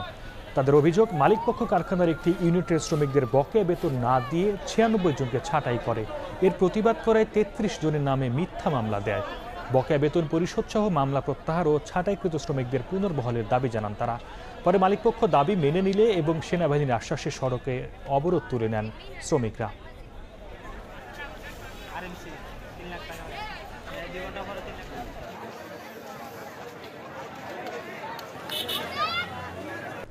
শিবির কোপানো জায়েজ ছিল, আছে, থাকবে। সামাজিক যোগাযোগ মাধ্যমে ছাত্রদল নেতার এমন স্ট্যাটাসের প্রতিবাদে থানায় অভিযোগ জানিয়েছে ইসলামী ছাত্র শিবির। বুধবার দুপুরে নোয়াখালীর সুধারা মডেল থানায় 2 জন আইনজীবী সহ সংগঠনটির জেলা শহর শাখার আইন সম্পাদক আব্দুল কাইয়ুম বাদী হয়ে এই অভিযোগ দায়ের করেন।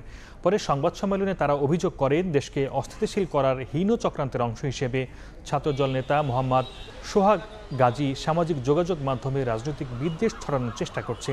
তাকে আইনের আওতায় আনার দাবি জানান তারা।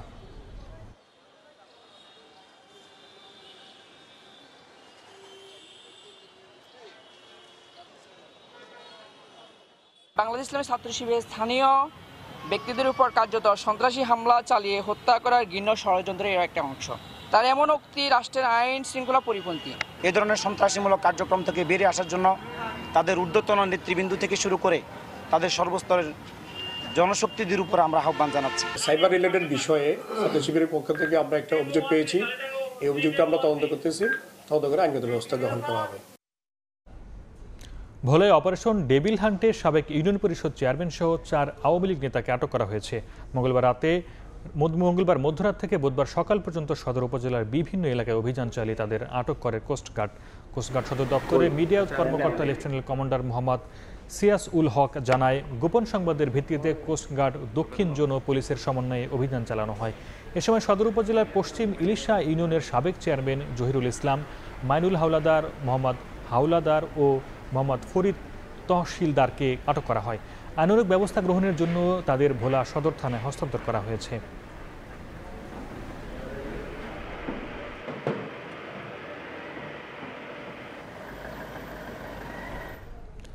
ফরিদপুরে জুলাই আগস্টের গণহত্যাকারীদের বিচার ও আওয়ামী লীগ নিষিদ্ধের দাবিতে গণমিছিল, মানববন্ধন ও সমাবেশ করেছে গণ অধিকার পরিষদের নেতাকর্মীরা। বুধবার বিকেলে প্রেস ক্লাব চত্বরে মানববন্ধন কর্মসূচি পালন করেন তারা। পরে প্রেস ক্লাবের সামনে থেকে বের হওয়া গণমিছিল বিভিন্ন সড়ক প্রদক্ষিণ শেষে জনতা ব্যাংকের মোড়ে গিয়ে শেষ হয়। বক্তারা জুলাই আগস্টের গণহত্যাকারীদের বিচার ও আওয়ামী লীগ নিষিদ্ধের দাবি জানান। তারা বলেন, এখনও আওয়ামী লীগের দোসররা ঘুরে বেড়ালেও তাদের গ্রেফতার করা হচ্ছে না। অবিলম্বে তাদের গ্রেফতার না করা হলে কঠোর আন্দোলনের হুঁশিয়ারি দেন নেতাকর্মীরা।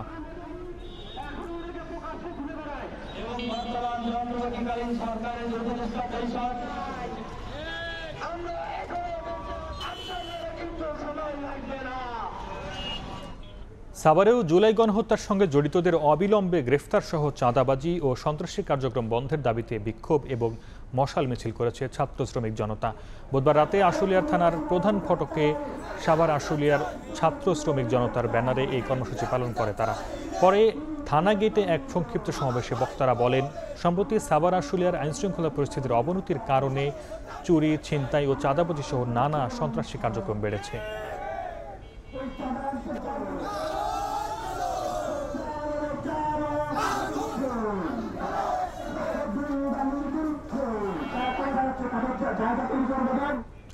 বাংলাদেশ জামায়াতে ইসলামের সহকারী সেক্রেটারি জেনারেল এটিএম আজহারুল ইসলামের মুক্তির দাবিতে যশোরে সমাবেশ ও বিক্ষোভ মিছিল করেছে দলটি। কেন্দ্রীয় কর্মসূচির অংশ হিসেবে বুধবার বিকেলে যশোরের টাউন হল ময়দানে এ সমাবেশ অনুষ্ঠিত হয়। এতে বক্তারা বলেন, জুলাই অভ্যুত্থানে ছাত্র জনতা আন্দোলন করেছিল, প্রয়োজনে আজহারুল ইসলামের মুক্তির দাবিতে আবারও রাজপথে আন্দোলন গড়ে তোলা হবে। সমাবেশ শেষে মিছিল বের করা হয়। মিছিলটি শহরের দরটানা চৌরাস্তা RN রোড হয়ে মনিহারে বাস স্ট্যান্ডে গিয়ে শেষ হয়।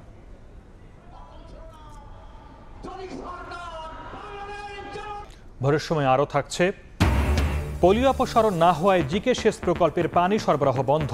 চুয়াডাঙ্গায় পাম্প মালিকদের কাছে জিম্মি কৃষক, উৎপাদন খরচ বেড়ে যাওয়ায় লোকসানের শঙ্কা।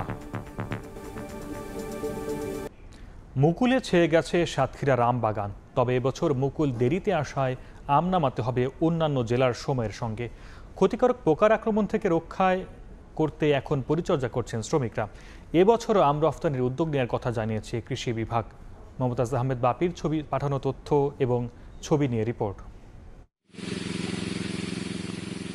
গাছে গাছে আমের মুকুল, পোকামাকড় থেকে বাঁচাতে বিভিন্ন কীটনাশক ছিটাচ্ছেন শ্রমিকরা। মৌসুমের প্রথমে সাতক্ষীরার বাগান থেকে আম নামানো হয়, তবে এবছর মুকুল দেরিতে এসেছে। ক্ষতিকারক পোকার আক্রমণ থেকে রক্ষা করতে এখন পরিচর্যা করছেন শ্রমিকরা। তাই এই মৌসুমে অন্য জেলার সঙ্গে আম নামাতে হবে বলে দাম কমে যাওয়ার আশঙ্কায় বাগান মালিকরা। দেরিতে বলে আসার কারণে আমাদের আমের দামটা ভালো পাবো না বলে মনে হচ্ছে। আমাদের আমগুলো বিদেশেও রপ্তানি হয়, সরকার যেন আমাদের দিকে একটু নজর রাখে, আমরা যারা গরিব চাষি আছি। কৃষি বিভাগ বলছে এই বছরও আম রপ্তানির উদ্যোগ নেওয়া হয়েছে। তবে আশা করছি যে এবার আমের ফলন ভালো হবে। গত বছর 60 মেট্রিক টন বিদেশে পাঠিয়েছি, এবার আশা করছি যে ইনশাল্লাহ আরো বেশি বিদেশে রপ্তানি করতে পারে। কৃষি বিভাগের তথ্য মতে সাতক্ষীরায় 4135 হেক্টর জমিতে আম বাগান রয়েছে। এবছর আমের উৎপাদন লক্ষ্যমাত্রা ধরা হয়েছে 60,000 মেট্রিক টন। সময় সংবাদ, সাতক্ষীরা। সাতক্ষীরা শহরের কামালনগরের সকাল থেকে জমে উঠেছে বাগদা চিংড়ি রেণু বেচাকেনা। কয়েক ঘন্টায় বিক্রি হয় 3 থেকে 4 কোটি রেণু। এই মুহূর্তে সেখানে আছেন সহকর্মী মমতাজ আহমেদ বাপি। বিস্তারিত জানতে সরাসরি যাচ্ছি তার কাছে। আমি এখন আছি সাতক্ষীরার করিম সুপার মার্কেটে। রেণুর অপেক্ষায় চিংড়ি চাষিরা এখানেই জড়ো হতে শুরু করেছে। কক্সবাজার থেকে রেণুর ট্রাক আসতেও শুরু করেছে। এই রেণু বিক্রি করবে এখানেই কয়েক ঘন্টার মধ্যে কোটি টাকার রেণু বেচাকেনা হবে। এই চিংড়ির ভরা মৌসুম, এই চিংড়ির ভরা মৌসুমে আমরা এখানেই সমস্ত চাষিরাই আস্তে আস্তে আসবে, এখানেই জড়ো হবে চিংড়ি রেণু। সেখানে চিংড়ির কোয়ালিটি দেখেই তারা নির্ধারণ করবে কোন চিংড়িটি, কোন হ্যাচারির চিংড়িটি ভালো, কোন হ্যাচারির চিংড়িটি নেওয়া যাবে। তরতাজা রয়েছে এই চিংড়ি রেণু। এখান থেকেই চলে যাবে বিভিন্ন মোটরসাইকেল, ভ্যান, ইজি বাইক, এমনকি পিক আপে করে বিভিন্ন ঘেরে চলে যাবে আশাশুনি, কালীগঞ্জ, শ্যামনগর সহ খুলনার কয়রাতেও এই চিংড়ি রেণু যায়। চিংড়ির মৌসুম চলছে এখন। এই জানুয়ারি থেকে মার্চ পর্যন্ত তাদের এই চিংড়ি রেণু ছাড়ার সময়। এই সময় চিংড়ি রেণুর চাহিদা থাকে অনেক বেশি। তবে এবারের প্রতিযোগিতা অনুযায়ী যে চিংড়ি 800-900 টাকা হাজার বিক্রি হতো রেণু, সেই চিংড়ি রেণুর এখন বাজার দর প্রতিযোগিতায় কমে গেছে বলে জানিয়েছে চিংড়ি হ্যাচারি এজেন্টরা। এই এজেন্টরা বলেছে যে এই প্রতিযোগিতায় চিংড়ি চাষিরা অনেক উপকৃত হচ্ছে। মাত্র 200 টাকার মধ্যেও চিংড়ি কেনা যাচ্ছে, কোনো কোনো সময় সেটা 300-400 টাকায়ও হাজার বিক্রি হচ্ছে এখানে। আমরা সেই চিংড়ি চাষিদের সাথে কথা বলেছি। তারা এখানে রোদের তীব্রতা শুরু হওয়ার আগেই তারা চিংড়ি ঘেরে ফেলবে, এটাই তাদের প্রত্যাশা।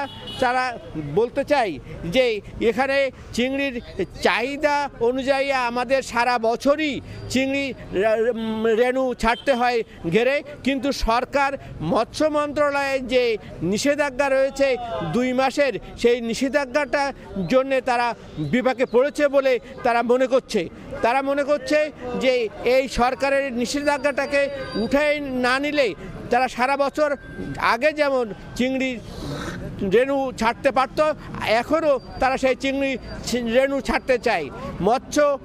মৎস্য বিভাগের দেওয়া তথ্য মতে সাতক্ষীরায় 65,000 হেক্টর জমিতে 55,000 ঘেরে এই চিংড়ি চাষ হয়ে থাকে।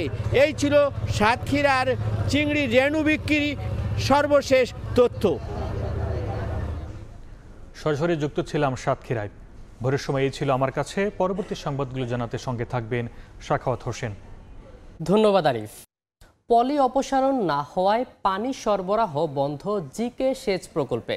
নির্ধারিত সময়ে পানি না পাওয়ায় চুয়াডাঙ্গায় ব্যাহত হচ্ছে ফসল চাষ। কৃষকরা বলছেন পাম্প মালিকদের বাড়তি টাকা দিতে হচ্ছে সেচের জন্য। এতে উৎপাদন খরচ বেড়ে যাওয়ার আশঙ্কা চাষিদের। মাহফুজ মামুনের পাঠানো তথ্য ও ছবি নিয়ে রিপোর্ট। পানি নেই খালে, এ কারণে মাটি ফেটে চৌচির। পাশে শ্যালো মেশিনের সেচ দিয়ে চলছে চাষাবাদ।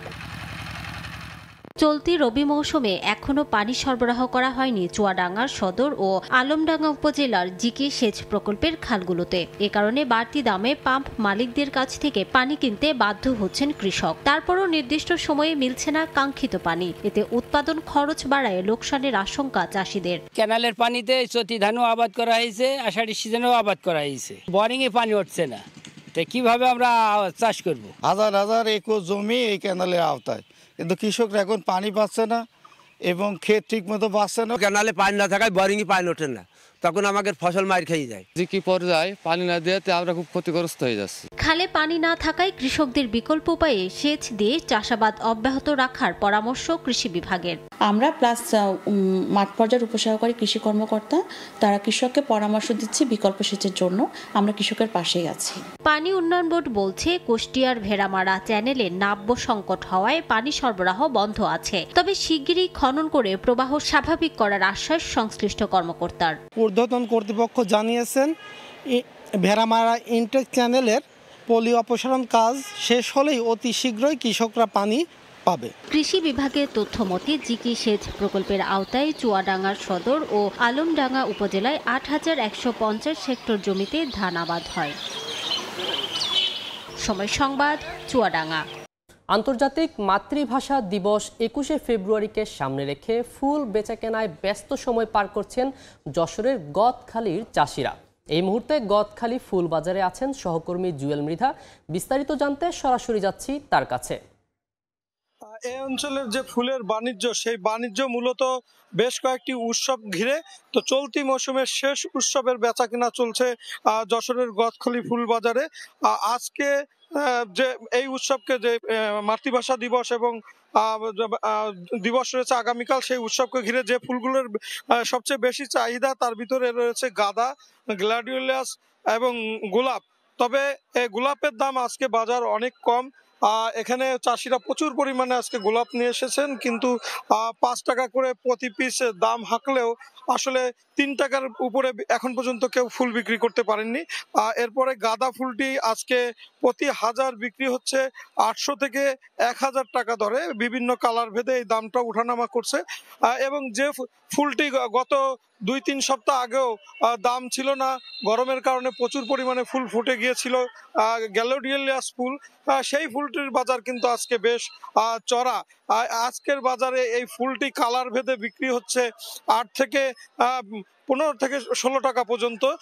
এবং পাশাপাশি রজনীগন্ধা বা ভুট্টা, এই ফুলটিরও কিন্তু একটু বাড়তি দাম আছে। 5 থেকে 8 টাকার ভিতরে এই ফুলটি আজকে চাষিরা পাইকারি বিক্রি করছেন।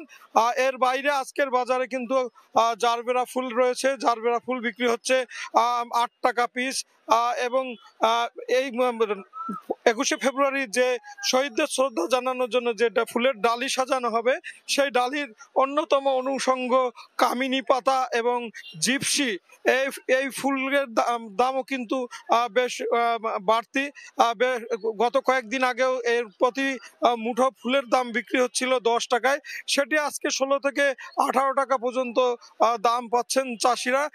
চাষিদের সাথে আমরা কথা বলে জেনেছি যে এবারের যে মৌসুম, এই মৌসুমে কিন্তু ফুলের একটা ভালো বাণিজ্য করতে চেয়েছিলেন তারা, এবং তারা চাচ্ছিলেন যে ভালো একটা ব্যবসা করবেন, কিন্তু বসন্ত দিবস, ভালোবাসা দিবস, এই দিবসগুলোতে কিন্তু তারা ফুলের খুব একটা দাম পায়নি। তবে গত 2-3 দিন ধরে মাতৃভাষা দিবসকে সামনে রেখে কিছু ফুলের দাম বেড়েছে এবং তারা প্রত্যাশা করতেছে যে এই যে ফুলের বেচা কিনা সারা বছরের হিসাব নিকাশ মিলিয়ে তাদের উৎপাদন খরচ উঠবে এবং তারা লাভের মুখ দেখতে পারবেন। যশোর থেকে আমার কাছে ছিল এই সর্বশেষ। সরাসরি যুক্ত ছিলাম যশোরে।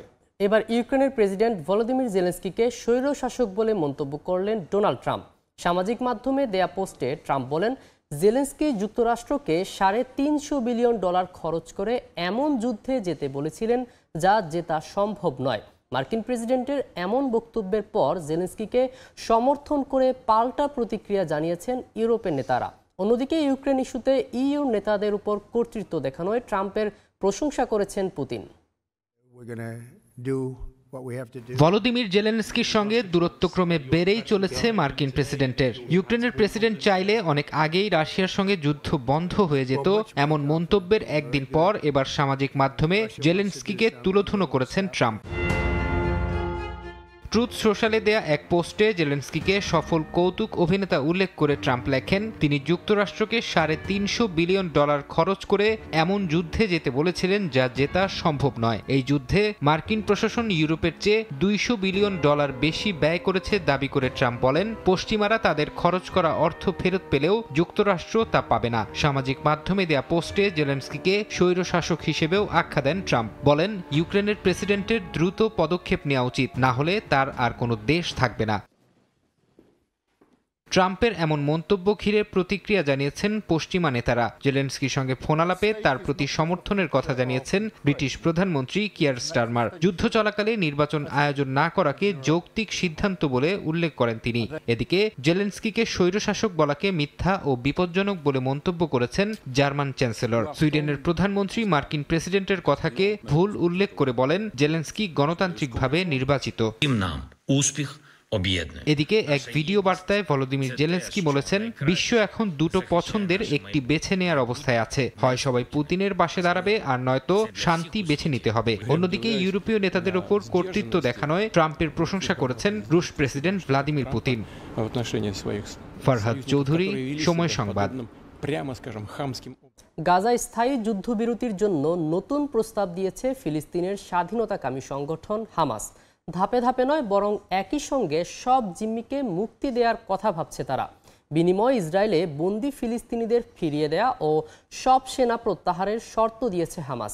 ট্রাম্পের গাজা অধিগ্রহণের পরিকল্পনার বিকল্প নিয়ে আলোচনায় আগামী মার্চে কায়রোতে জরুরি শীর্ষ সম্মেলনে বসতে যাচ্ছে আরব দেশগুলো। এদিকে যুদ্ধবিরতি চুক্তির তোয়াক্কা না করে গাজায় হামলা চালিয়েছে ইসরায়েল। এতে অন্তত 3 ফিলিস্তিনি নিহত ও 11 জন আহত হয়েছেন। জার্মানিতে আসন্ন নির্বাচনের আগে স্পষ্ট হচ্ছে রাজনৈতিক দলগুলোর অবস্থান। দক্ষিণ পশ্চিমাঞ্চলে উদারপন্থী রাজনৈতিক দলগুলোর জনপ্রিয়তা থাকলেও অনুন্নত পূর্বাঞ্চলে এগিয়ে ডানপন্থীরা। বিভিন্ন অঞ্চলে উন্নয়নে বৈষম্যের কারণে বর্তমান প্রশাসনে গ্রহণযোগ্যতা কমেছে। এদিকে চ্যান্সেলর পদপ্রার্থী সহ জনপ্রতিনিধিদের নিয়ে অনলাইনে মিথ্যা তথ্য ও গুজব ছড়ানোর অভিযোগ উঠছে রাশিয়ার বিরুদ্ধে। জার্মানি থেকে আরও জানাচ্ছেন পিটু বড়ুয়া। জাতীয় নির্বাচনকে সামনে রেখে জার্মানিতে চলছে শেষ মুহূর্তের প্রস্তুতি। নির্বাচনে ক্ষমতাসীন রাজনৈতিক দল সোশ্যাল ডেমোক্রেটিক পার্টি ও জোটের অন্য শরিক গ্রিন দলের মন্ত্রীদের সাথে নিয়ে এই মেয়াদে ক্যাবিনেটের শেষবারের মতো বসলেন চ্যান্সেলর ওলাফ শলস। আহ্বান জানালেন শেষ মুহূর্তেও দেশ ও দেশের জনগণের প্রতি নিজেদের দায়িত্ব পালনের। নির্বাচনের দিন যতই এগিয়ে আসছে ততই অঞ্চলভেদে সামগ্রিক উন্নয়নে বৈষম্যের চিত্র স্পষ্ট হচ্ছে। অঙ্গরাজ্য ব্রান্ডেনবুর্গ, জ্যাকসন, থুইরিঙ্গেন সহ অর্থনৈতিক দিক থেকে পিছিয়ে পড়া অঙ্গরাজ্যের ভোটাররা জানাচ্ছেন দীর্ঘদিন ধরে পুষিয়ে রাখা তাদের ক্ষোভ ও দুঃখের কথা। দেখুন, আমি এমন এক এলাকা থেকে কথা বলছি যেখানে বিগত বছরগুলোতে একেবারেই উন্নয়নের ছোঁয়া লাগেনি। চাকরির বাজারও খুব খারাপ, চাকরি হলেও বেতন খুবই কম। এদিকে আমাদের অঞ্চলের পাশেই পোল্যান্ড, ওখানে অর্থনৈতিক অবস্থা অন্যরকম। সব মিলিয়ে আমাদের এলাকার সাধারণ মানুষের মধ্যে হতাশা বাড়ছেই। বলতে পারেন আমরা বৈষম্যের শিকার। বিভিন্ন সংস্থার সাম্প্রতিক পরিসংখ্যান বলছে জার্মানি জুড়ে উন্নয়নের এই লুকোচুরির মধ্যেই নির্বাচন হলে 30% ভোট পাবে ক্রিশ্চিয়ান ডেমোক্রেটিক ইউনিয়ন সিডিইউ, চরম জাতীয়তাবাদী দল এএফডি পাবে 20%, আর ক্ষমতাসীন রাজনৈতিক দল চ্যান্সেলর শলসের এসপিডি পাবে 16% ভোট। গ্রিন দল আর অন্য দলগুলো পাবে বাদবাকি ভোট। এদিকে ইউক্রেনকে সহযোগিতার কারণে জার্মানির জাতীয় নির্বাচনে চ্যান্সেলর পদপ্রার্থী সহ জনপ্রতিনিধিদের বিরুদ্ধে অনলাইনে মিথ্যা তথ্য ও গুজব ছড়ানোর অভিযোগ উঠেছে রাশিয়ার বিরুদ্ধে। এমন পরিস্থিতিতে রাজনৈতিক দল ও নিজ এলাকার প্রার্থীদের বিষয়ে জেনে বুঝে ভোট দেওয়ার আহ্বান জার্মান জাতীয় নির্বাচন কমিশনের। জার্মানিতে মোট 16টি অঙ্গরাজ্য, তবে পশ্চিমের চাইতে পূর্বের অঙ্গরাজ্যগুলো ঐতিহাসিকভাবে অপেক্ষাকৃত অনগ্রসর, অসচ্ছল, একই সাথে কাঠামোগতভাবে দুর্বল। এবারের নির্বাচনে এসব অঞ্চলের ভোট এবং প্রার্থীদের জয় পরাজয় অবশ্যই আগামীতে সরকার গঠনে কার্যকরী ভূমিকা রাখবে মনে করছেন এদেশের সাধারণ ভোটাররা। জার্মানি থেকে বিটু বড়ুয়া, সময় সংবাদ। দীর্ঘ টালবাহানার পর দিল্লির মুখ্যমন্ত্রী হিসেবে রেখা গুপ্তকে বেছে নিয়েছে বিজেপি। সুষমা স্বরাজ, শীলা দীক্ষিত ও অতীশীর পর রেখাই হচ্ছেন দিল্লির চতুর্থ নারী মুখ্যমন্ত্রী। বৃহস্পতিবার রামলীলা ময়দানে দেশটির প্রধানমন্ত্রী নরেন্দ্র মোদীর উপস্থিতিতে নতুন মুখ্যমন্ত্রী সহ মন্ত্রিসভার অন্য সদস্যরা শপথ নেবেন। দিল্লি বিধানসভার ভোট গণনা হয়েছিল 8 ফেব্রুয়ারি। একাধিক দাবিদারের মধ্যে মুখ্যমন্ত্রী হিসেবে কাকে বেছে নেওয়া হবে তা ঠিক করতে যথেষ্ট সময় নেয় বিজেপির শীর্ষ নেতৃত্ব। বুধবার পার্লামেন্টের বোর্ডের বৈঠক বসে। এরপর বোর্ড মনোনীত পর্যবেক্ষকরা নির্বাচিত বিধায়কদের সঙ্গে কথা বলেন। এরপর বসে পরিষদীয় দলের বৈঠক। সেদিনই স্থানীয় সময় রাত 8:30টায় নতুন মুখ্যমন্ত্রীর নাম ঘোষণা করা হয়। দিল্লির রাজনীতিতে খুব একটা পরিচিতি মুখ নন রেখা গুপ্ত। এবারই প্রথম টিকিট পেয়ে নির্বাচিত হয়েছেন তিনি। কলকাতায় হলুদ ট্যাক্সির সংখ্যা দিন দিন কমছে।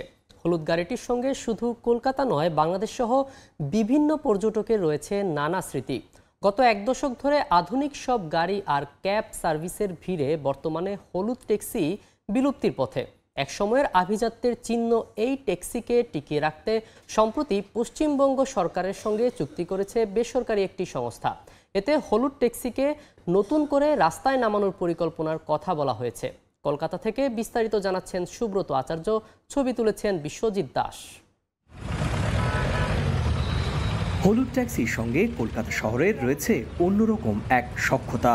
এই ট্যাক্সি ঘিরে এখানকার মানুষের কত শত স্মৃতি। শুধু কলকাতাবাসী নন, শহরটিতে এসেছেন আর হলুদ ট্যাক্সিতে ওঠেননি এমন মানুষ পাওয়া কঠিন।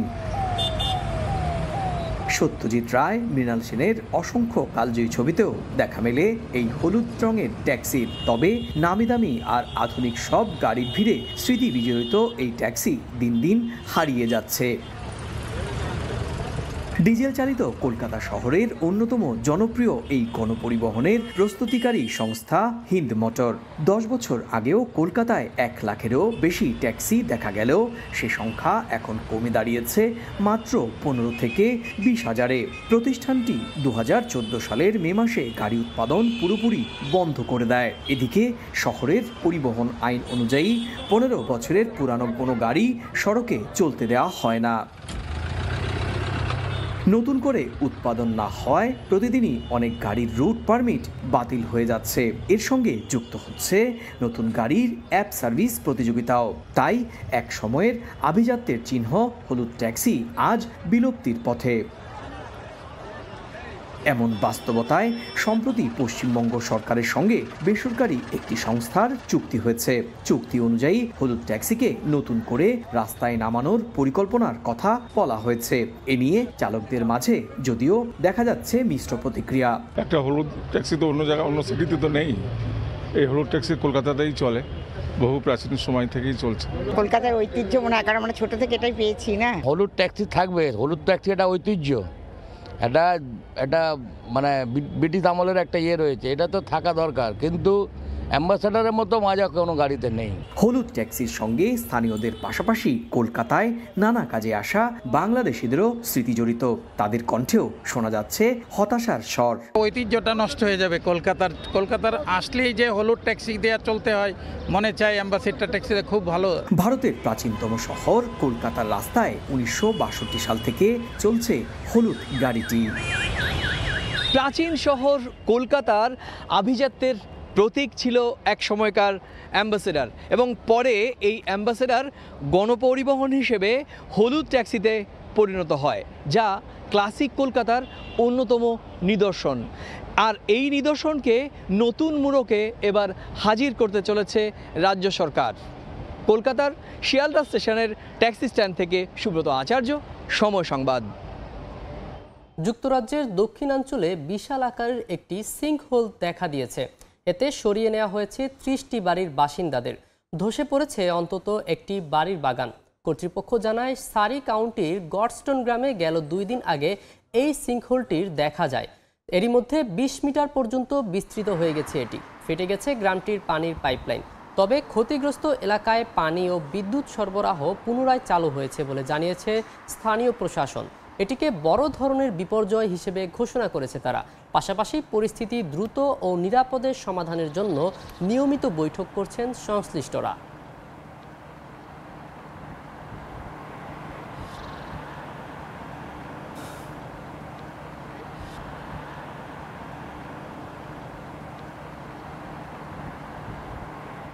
৪৫ বছর বয়সে শখকে ব্যবসায় রূপান্তর করলেন ইরাকের মুশতাক তালেব। দেশটির দক্ষিণাঞ্চলীয় বাসরা শহরের এই বাসিন্দার গোটা পরিবার চলে তার শখের পাখি বিক্রির টাকায়। প্রতিটি পাখি বিক্রি করেন $10 থেকে $100। পাখির কিচিরমিচির আর কলতানি মুখর চারপাশ, যেন গহীন অরণ্যের কোনো দৃশ্য। মূলত ইরাকের দক্ষিণাঞ্চলীয় বাসরা শহরের একটি বাড়ির চিত্র এটি। এই বাড়ির একজন বাসিন্দা মুশতাক তালেব শখের বশে 2019 সালে বেশ কিছু পাখি পোষা শুরু করেন। এরপর বাড়তে থাকে পাখির সংখ্যা। অবশেষে নিজের শখ থেকেই হাল ধরা শুরু করলেন পরিবারের। ৪৫ বছর বয়সে তিনি শখকে রূপান্তর করেন ব্যবসায়। পরিবারের সবার মুখে খাবার তুলে দেওয়ার পাশাপাশি মানসিকভাবে নিজেও তৃপ্ত তালেব। পাখির বিচরণের জন্য লাগিয়েছেন ছোট বড় অনেক গাছও। জলবায়ু পরিবর্তন এবং পরিবেশ দূষণের কারণে পাখিরা এদিক সেদিক ঘুরে বেড়ায়। আমরা নানা প্রজাতির ও বিলুপ্ত জাতের পাখির অভয়ারণ্য বানাতে চেয়েছি, সেগুলোকে প্রাকৃতিকভাবে বড় করেছি। তালেব শুধু পাখি বিক্রি করেন না, তার এই অভয়ারণ্যে আসেন বহু পাখি প্রেমীও। এখানে মানসিক শান্তি খুঁজে পান অনেকে, কেউ কেউ আবার কিনেও নিয়ে যান। এক একটা পাখি বিক্রি হয় $10 থেকে $100। পরিবেশ দূষণ আর জলবায়ু পরিবর্তনের কালো থাবার মধ্যেই তালেব সফলভাবে পাখির বসবাসের উপযোগী অভয়ারণ্য গড়ে তুলেছেন। এখানে 9টি প্রজাতির পাখি রয়েছে। বর্তমানে তালেব 700 পাখির মালিক, যা 4 ভাগে ভাগ করে রাখা হয়েছে। নাদিম মারজান, সময় সংবাদ। চ্যাম্পিয়ন্স ট্রফিতে নিজেদের প্রথম ম্যাচের আগে আনুষ্ঠানিক সংবাদ সম্মেলনে ভিন্ন এক অভিজ্ঞতা হলো বাংলাদেশ অধিনায়ক নাজমুল হোসেন শান্তর। ম্যাচ ছাপিয়ে ভারতীয়দের সব আগ্রহই যেন টাইগার পেসার নাহিদ রানাকে নিয়ে। প্রথমবারের মতো আইসিসি ইভেন্টে অংশ নেয়া নাহিদকে নিয়ে বিশেষ পরিকল্পনার আভাসও পাওয়া যায় সংবাদ সম্মেলনে।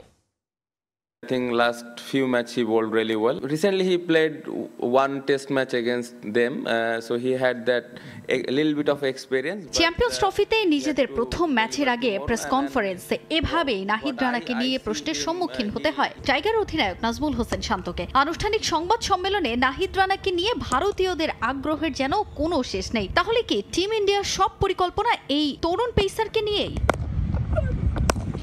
আইসিসির কোনো টুর্নামেন্টের আগে প্রতিপক্ষ দলের পরিকল্পনা এর আগে সাকিব আল হাসানকে ঘিরে থাকলেও বদলেছে দৃশ্যপট। এখন সে জায়গাটা দখল করেছেন নাহিদ রানা। হবে নাই বা কেন? টাইগারদের পেস বিপ্লবের এই সময়ে সবচেয়ে আলোচিত নাম জেতার চোট ব্যবস্থাপনা, খেলার ধরন সহ নানা ধরনের প্রশ্নে এটা একেবারেই স্পষ্ট যে ভারতীয়দের পরিকল্পনার অনেকখানি জুড়েই আছেন এই তরুণ তুর্কি। প্রথমবারের মতো আইসিসির কোনো টুর্নামেন্টে অংশগ্রহণ করাটা চ্যালেঞ্জিং হলেও তাকে নিয়ে নির্ভর captain Shanto. I think last few matches he bowled really well and bowled fast as you mentioned. গত কয়েকটা ম্যাচে সে ভালো বোলিং করেছে, অনেক জোরে বল করেছে। সে যদি এভাবেই বোলিং করে সেটা আমাদের পুরো বোলিং বিভাগকেই সাহায্য করবে, প্রতিপক্ষকে চ্যালেঞ্জে ফেলতে পারে। এরকমই বোলিং চাই ওর কাছ থেকে। রানার বোলিং আমাদের জন্য প্রেরণার। সে যেন ফিট থাকে এবং এই ফর্ম ধরে রাখতে পারে, সেটাই আশা করব। can continue his bowling forms. Mega ইভেন্টে টাইগারদের প্রথম ম্যাচটা আসরের ফেভারিট দলের বিপক্ষে হওয়ায় চ্যালেঞ্জটা অনেক বেশি। ভারতের বিপক্ষে মাঠে নামার আগে তাই পরিকল্পনায় কোনো রকম ঘাটতি রাখা যাবে না তা মানছেন অধিনায়ক। ভারতের ওয়ার্ল্ড ক্লাস পেস ইউনিটের প্রশংসা বিশ্বজুড়ে থাকলেও চ্যাম্পিয়ন্স ট্রফির স্কোয়াডে এবার স্পিনারদের আধিক্য। 5 স্পিনার অক্ষর প্যাটেল, ওয়াশিংটন সুন্দর, কুলদীপ যাদব, রবীন্দ্র জাদেজা ও মিস্ট্রি স্পিনার বরুণ চক্রবর্তীদের নিয়ে দুবাইয়ের উইকেটে স্পিন নির্ভর একাদশ সাজানোর সম্ভাবনাও আছে ভারতের। যদিও তা নিয়ে ভাবতে চাইছেন না শান্ত। নিজেদের পরিকল্পনার সেরা বাস্তবায়নের পক্ষেই টাইগার অধিনায়কের অবস্থান। We have always good spinners, so we have now good balance pace and spin. আমাদের সব সময় ভালো স্পিনার ছিল, তবে এখন আমাদের পেসার আর স্পিনারদের ভালো একটা কম্বিনেশন আছে। আমি অবাক হব না তারা যদি 2-3 জন স্পিনার খেলায়, কারণ আমাদের সেই ধারণা আছে। আমাদের সব রকম প্রস্তুতি আছে। এখানে গত 2-3 দিন ভালো প্রস্তুতি হয়েছে। আমরা জানি কিভাবে সেটা মোকাবিলা করতে হবে। How the challenge will come. এবারের আসরে সাকিব আল হাসান না থাকলেও সংবাদ সম্মেলনে ঠিকই তাকে নিয়ে প্রশ্নের সম্মুখীন হতে হয়েছে নাজমুল হোসেন শান্তকে। তাজিন খন্দকার, সময় সংবাদ। বন্ধু রাষ্ট্র থেকে চরম প্রতিদ্বন্দ্বী। রাজনৈতিক পট পরিবর্তনের পর ভারত বাংলাদেশ দ্বিপাক্ষিক সম্পর্কে এসেছে তিক্ততা। ক্রিকেট মাঠে অবশ্য দুই দলের বৈরিতা বেশ পুরনো। 2015 বিশ্বকাপ, 2016 ও 2022 টি-20 বিশ্বকাপে ঘটে যাওয়া ম্যাচের ঘটনা এই ম্যাচের গুরুত্ব বাড়িয়ে দিয়েছে। অবশ্য পরিসংখ্যানে আধিপত্য ধরে রেখেছে ভারত। মুখোমুখি দেখায় 41 ম্যাচে 32 জয় টিম ইন্ডিয়ার। তবে সাম্প্রতিক সময়ে চোখে চোখ রেখে লড়াই করছে টাইগাররাও। চ্যাম্পিয়ন্স ট্রফির মঞ্চে রোহিতদের হারানো শুধু বৈষম্যের জবাব নয়, নিজেদের শক্তিমত্তা প্রমাণের বড় সুযোগ টাইগারদের। র্যাঙ্কিং, পারফরমেন্স কিংবা পরিসংখ্যান, বাংলাদেশ ভারত দ্বৈরথকে যে কেউ বলবে অসম লড়াই। তবে সম্প্রতি দুই দল যখন মাঠে নামে তখন কাজ করে বাড়তি উন্মাদনা। তার কারণও মাঠের পারফরমেন্সে। এছাড়া বৈশ্বিক কিছু ইভেন্টে আইসিসির কাছ থেকে ভারতের বাড়তি সুবিধা নেওয়া ঘি ঢেলেছে দুই দলের বৈরী সম্পর্কে। এই তিক্ততার শুরুটা 2015 সাল থেকে। অস্ট্রেলিয়ায় অনুষ্ঠিত বিশ্বকাপের কোয়ার্টার ফাইনালে রোহিত শর্মাকে আউট না দেয়া নিয়ে শুরু হয় বিতর্ক। এ নিয়ে হয় চরম সমালোচনা। এমন ঘটনায় তৎকালীন আইসিসি সভাপতি আহম মুস্তফা কামাল পদত্যাগ করেন শীর্ষ পদ থেকে। ক্রিকেট ইতিহাসের অন্যতম বিতর্কিত সিদ্ধান্তগুলোর একটি হয়ে আছে সেই বিশ্বকাপ। এরপর 2016 সালে বেঙ্গালুরুতে জয়ের কাছে গিয়েও হারতে হয়েছিল বাংলাদেশকে। সেই ম্যাচেও উত্তেজনা ছড়িয়েছে চরম। এরপর নিদাহাস ট্রফিতে ভারতের কাছে ফাইনালে হার। সব মিলিয়ে গেল কয়েক বছরে বৈশ্বিক কিংবা আঞ্চলিক টুর্নামেন্টে দুই দলের লড়াই বাড়িয়েছে উত্তাপ। সবশেষ 2022 টি-20 বিশ্বকাপে বিরাট কোহলির ফেক ফিল্ডিং, বৃষ্টি ভেজা মাঠে খেলতে বাধ্য করা। ভারতের বিপক্ষে ম্যাচে যতবারই লিডিং পজিশনে ছিল বাংলাদেশ, ততবারই বিতর্কিত সিদ্ধান্ত এসেছে টাইগারদের বিপক্ষে। মাঠের বৈরিতার পাশাপাশি বাংলাদেশের রাজনৈতিক পট পরিবর্তনের পর তিক্ততা এসেছে দুই দেশের দ্বিপাক্ষিক সম্পর্কেও। তাই ম্যাচটা শুধু একটা ক্রিকেট ম্যাচই নয়, এশিয়ার মঞ্চে ভারতের ছায়া থেকে বেরিয়ে এসে নিজেদের সক্ষমতা প্রমাণেরও একটি বড় সুযোগ। তবে মাঠের পরিসংখ্যান কথা বলছে ভারতীয়দের পক্ষে। এখন পর্যন্ত দুই দল মুখোমুখি হয়েছে 41 বার, যেখানে 32 জয় টিম ইন্ডিয়ার আর 8 ম্যাচ জিতেছে বাংলাদেশ। অবশ্য 8 জয়ের 3টি এসেছে গেল 5 ম্যাচে। চ্যাম্পিয়ন্স ট্রফিতে দুই দল এর আগে মুখোমুখি হয়েছে একবার। 2017 সালে বার্মিংহামের সেমিফাইনালে মেন ইন ব্লু টাইগারদের হারিয়েছিল 9 উইকেটে। যে ম্যাচে রোহিত শর্মা করেছিলেন অপরাজিত 123 আর বিরাট কোহলির ব্যাট থেকে এসেছিল 96 রান। তারেক হাসান শিমুল, সময় সংবাদ। চ্যাম্পিয়ন্স ট্রফিতে বাংলাদেশের সমর্থকদের সুখবর দিলেন ভারতের সাবেক স্পিনার ও ধারাভাষ্যকার মুরালী কার্তিক। গণমাধ্যমে দেয়া সাক্ষাৎকারে কার্তিক জানান, চ্যাম্পিয়ন্স ট্রফির শিরোপা জয়ের সক্ষমতা আছে টাইগারদের। 4 সেমিফাইনালিস্ট হিসেবে বাংলাদেশের পাশাপাশি ভারত, অস্ট্রেলিয়া ও সাউথ আফ্রিকাকে এগিয়ে রাখছেন কার্তিক। তার চোখে এবারের আসরে টাইগাররাই ডার্ক হর্স। একটা স্বপ্ন নিয়ে চ্যাম্পিয়ন্স ট্রফিতে অংশ নিচ্ছে বাংলাদেশ। অভিজ্ঞ সাকিব, তামিমদের মতো তারকাদের ছাড়া বাংলাদেশের চ্যাম্পিয়ন্স ট্রফি অভিযান। টাইগারদের সাম্প্রতিক আইসিসির ইভেন্টগুলোর পারফরমেন্স বিবেচনা করলে ফেভারিটের তালিকায় রাখতে চাননি সাবেক অনেক তারকা ক্রিকেটারই। 2023 ওয়ানডে বিশ্বকাপে সুপার 8 থেকে বিদায় টাইগারদের। সবশেষ টি-20 বিশ্বকাপেও ছিল ভরাডুবি। চ্যাম্পিয়ন্স ট্রফির সবশেষ আসরে সেমিফাইনালে খেলেছে টাইগাররা। অথচ 8 বছর পর শুরু হওয়া চ্যাম্পিয়ন্স ট্রফিতে বাংলাদেশকে নিয়ে বাজি ধরতে খুঁজে পাওয়া যায়নি বড় কোনো সাবেক তারকা ক্রিকেটারকে। Ricky Ponting, Michael Clarke, Murali ধরন থেকে শুরু করে রবি শাস্ত্রী কিংবা সেবাগ, কারো চোখেই সেমিফাইনালে ওঠার মতো দল নয় বাংলাদেশ। তবে এবার ভিন্ন কথা শোনালেন ভারতের সাবেক তারকা স্পিনার ও ধারাভাষ্যকার মুরালী কার্তিক। অনেকেই বাংলাদেশকে গুরুত্বের সঙ্গে দেখছে না, কিন্তু আমি জানি ওদের দলে বেশ ভালো কজন প্রতিভাবান ক্রিকেটার আছে যারা এই আসরের জন্য প্রস্তুত হয়ে আছে। বাংলাদেশকে হালকাভাবে নিলে ভুল করবে সবাই। আমি মনে করি ওরা শুধু সেমিফাইনাল নয়, ওদের ফাইনাল জয়ের সামর্থ্য আছে। যদিও সবাই শিরোপার দাবিদার হিসেবে ভারতকে এগিয়ে রাখছে, কিন্তু টাইগাররাও উপমহাদেশের কন্ডিশনে ফেভারিট। তার মতে এবারের আসরের ডার্ক হর্স বাংলাদেশ। এ গ্রুপ থেকে সেমিফাইনালে ভারতের সঙ্গে বাংলাদেশকেও দেখছেন তিনি। গ্রুপ বি থেকে সেমিফাইনালে ওঠার দৌড়ে কার্তিক এগিয়ে রাখছেন সাউথ আফ্রিকা ও অস্ট্রেলিয়াকে। ভারতের মাটিতে ওয়ানডে বিশ্বকাপের চ্যাম্পিয়ন অস্ট্রেলিয়াকে আসরে ফেভারিট হিসেবে দেখছেন কার্তিক। সাউথ আফ্রিকারও বেশ ভালো সুযোগ রয়েছে তার মতে। তবে উপমহাদেশের কন্ডিশনে চ্যাম্পিয়ন্স ট্রফি হলেও স্বাগতিক পাকিস্তানকে হিসেবের মধ্যে রাখছেন না তিনি। তার মতে স্বাগতিক দর্শকদের চাপ সামাল দিয়ে ভালো করাটা মেন ইন গ্রিনদের জন্য কঠিন হবে। 8 দলের চ্যাম্পিয়ন্স ট্রফিতে এবার গ্রুপ এতে আছে বাংলাদেশ, ভারত, নিউজিল্যান্ড ও পাকিস্তান। বি গ্রুপে আছে আফগানিস্তান, অস্ট্রেলিয়া, ইংল্যান্ড ও সাউথ আফ্রিকা। পারভিন আক্তার, সময় সংবাদ। ঢাকা প্রিমিয়ার লিগের নতুন আসর সামনে রেখে সবচেয়ে ভারসাম্যপূর্ণ আর শক্তিশালী দল গড়েছে লিজেন্ডস অব রূপগঞ্জ। তানজিদ তামিম, সৌম্য সরকার কিংবা জাকের আলীর মতো তারকারা সামলাবেন ব্যাটিং ইউনিট। বোলিং বিভাগের দায়িত্ব শরীফুল, তানজিম সাকিবদের কাঁধে। পিসিবির পালা বদলে নিরপেক্ষ আম্পায়ারিংয়ের প্রত্যাশা ম্যানেজমেন্টের। দেশের ক্রিকেটে লেজেন্ডস অব রূপগঞ্জের গল্পটা লেজেন্ডারি। পাপন গংয়ের বিরুদ্ধে থেকেও যারা ডিপিএল এর প্রতি মৌসুমেই লড়াই করে গেছে। পক্ষপাতমূলক আম্পায়ারিং, তারকা ক্রিকেটারদের ওই ক্লাবে না খেলার চাপ দেয়া সহ বাধা ছিল অনেক। তবে রাজনৈতিক পালাবদলে ঘুরে দাঁড়াচ্ছে রূপগঞ্জ।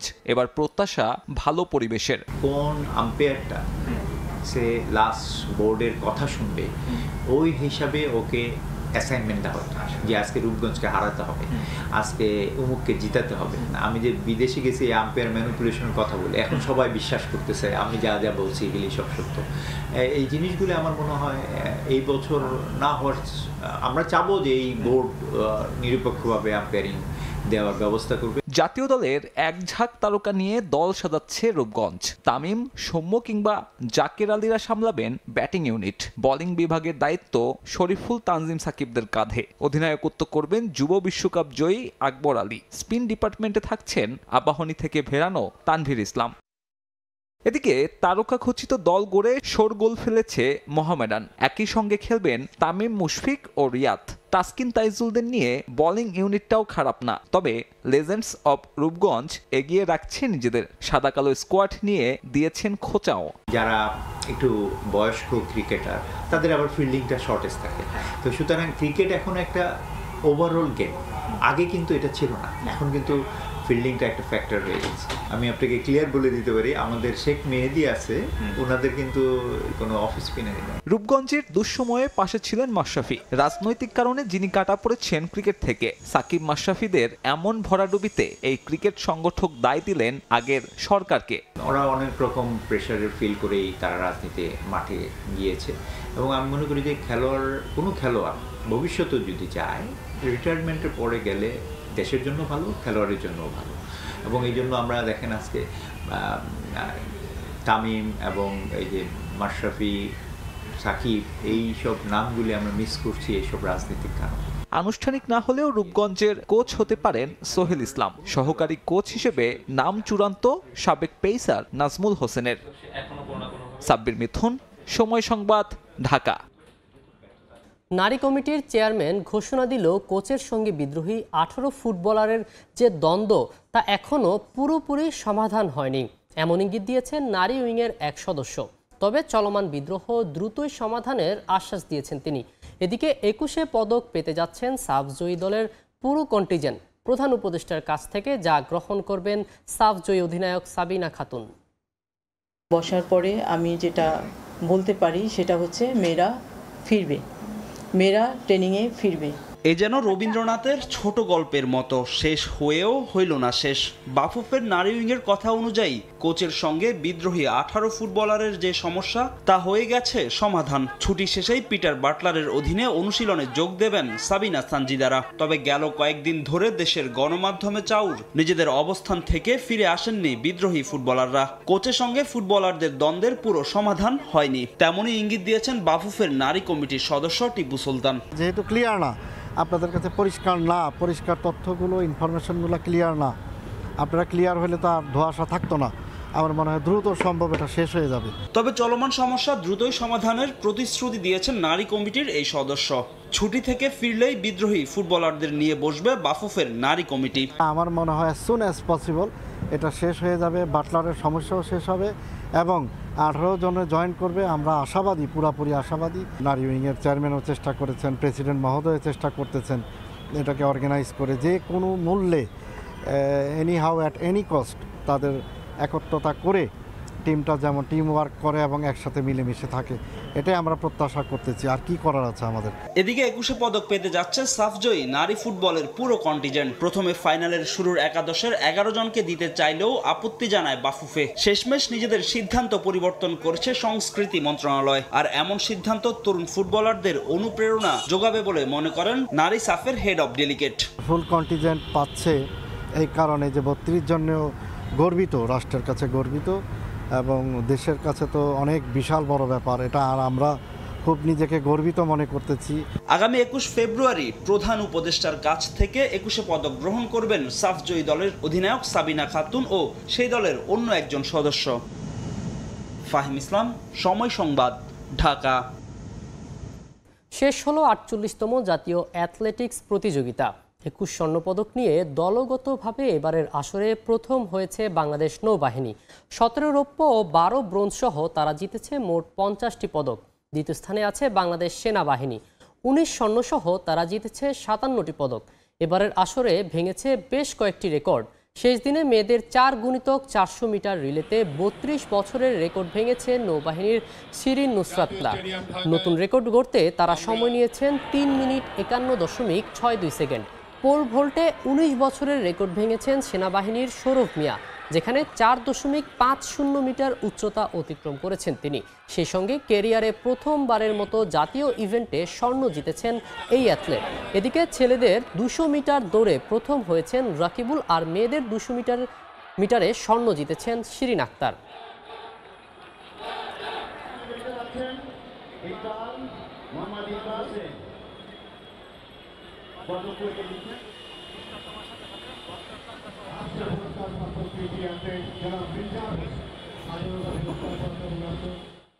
এসো দেশ বদলাই, পৃথিবী বদলাই স্লোগানে ভোলায় অনুষ্ঠিত হয়েছে 7.5 কিলোমিটার মিনি ম্যারাথন। ব্যাংকের হাট থেকে শুরু হয়ে ম্যারাথন দৌড়টি ভোলা সরকারি স্কুল মাঠে এসে শেষ হয়। তারুণ্যের অগ্রযাত্রা অব্যাহত রাখার জন্য ম্যারাথন আয়োজন করা হলেও এতে অংশ নিয়েছেন নানা বয়সের মানুষ। নাসির উদ্দিন লিটনের রিপোর্ট, ছবি তুলেছেন উৎপল দেবনাথ।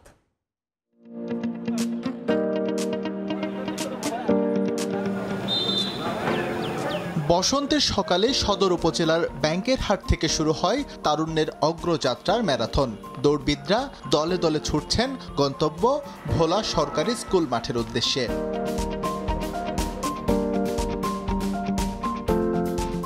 শারীরিক ও মানসিকভাবে সুস্থ থাকা, মানসিক চাপ কমানোর জন্য উপকারী এই দৌড়ে অংশগ্রহণকারী সবাই ছিলেন স্বতঃস্ফূর্ত। প্রায় 7.5 কিলোমিটার পথ পাড়ি দিয়ে সবার আগে গন্তব্যে পৌঁছান কলেজ শিক্ষার্থী মোহাম্মদ আব্দুল্লাহ। এমন আয়োজনে অংশ নিয়ে নিজেদের সন্তুষ্টির কথা জানিয়েছেন অংশগ্রহণকারীরা। কখনো দেখিও নি আর দেইও নি, প্রথম ফার্স্ট আমি দেখছি, আমার কাছে অনেক ভালো লাগছে। আমার সামনে আরো জুনিয়র সিনিয়র ছোট ভাইরা বড় ভাইরা ছিল, তাদের সাথে একত্রিত হয়ে আমি এখানে আইয়ে খুব আনন্দ বোধ করতেছি। দেশের অনেক পোলাপান আছে যারা মাদক দ্রব্যের সাথে জড়িত, তারা এই সমস্ত আয়োজন হলে, তারা অংশগ্রহণ করলে তারাও খুব ভালো কিছু হবে, মাদক থেকে দূরে থাকবে। মানসিক সুখ শান্তি যেটা বলে সত্যিকার অর্থে একমাত্র দৌড়ের মাধ্যমে সেটা লাভ করা যায়। এই উক্ত ম্যারাথনটি একটা সুশৃঙ্খল ইভেন্ট ছিল, যাতে প্রায় 40+ অ্যাথলেট অংশগ্রহণ করছে। আমি চাই এটা প্রতি বছর না, প্রতি 6 মাস 3 মাস অন্তর এই খেলাটা প্রতিযোগিতা হোক। তরুণদেরকে হচ্ছে যে খেলাধুলা এবং শরীর চর্চা এবং ভালো অভ্যাস নিয়ে আসা, এটার জন্যই আমরা আসলে এই ইভেন্টটি আয়োজন করেছি।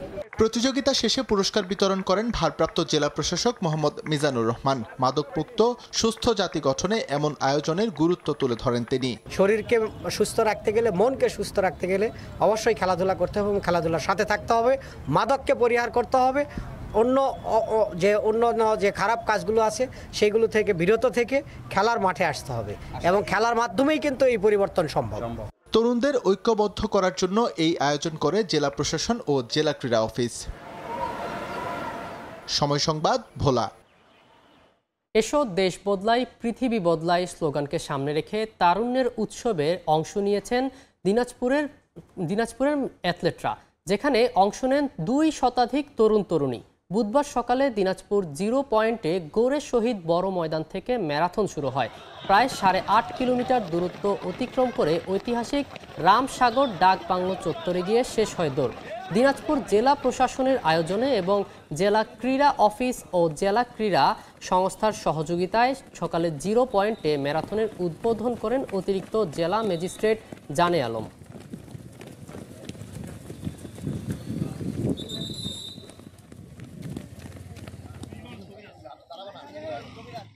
এই পর্যায়ে শীর্ষ সংবাদগুলো জানিয়ে দিচ্ছি আরেকবার। ফসলি জমিতে আবাসন বাণিজ্য, ঢাকায় আশঙ্কাজনক হারে কমছে কৃষি আবাদ। মেগা প্রকল্পে মনোযোগ থাকলেও নজর নেই খাদ্য উৎপাদনে। নীতিমালা না থাকায় সুযোগ নিচ্ছে পুঁজিপতিরা। পরিবেশ দূষণকারী ধনী দেশগুলোর কাছে বাংলাদেশের পাওনা $5.8 ট্রিলিয়ন অ্যাকশন এইডের প্রতিবেদন। উন্নয়নের নামে প্রায় $78 বিলিয়ন বিদেশি ঋণের ফাঁদে জর্জরিত। এবং বাংলাদেশের চ্যাম্পিয়ন্স ট্রফি মিশন শুরু আজ। প্রতিপক্ষ ভারত, নিজেদের সামর্থ্যে আস্থা আছে শান্তর। ম্যাচের আগে মূল মাঠে অনুশীলন করেন নতুন বিতর্ক টিম ইন্ডিয়া।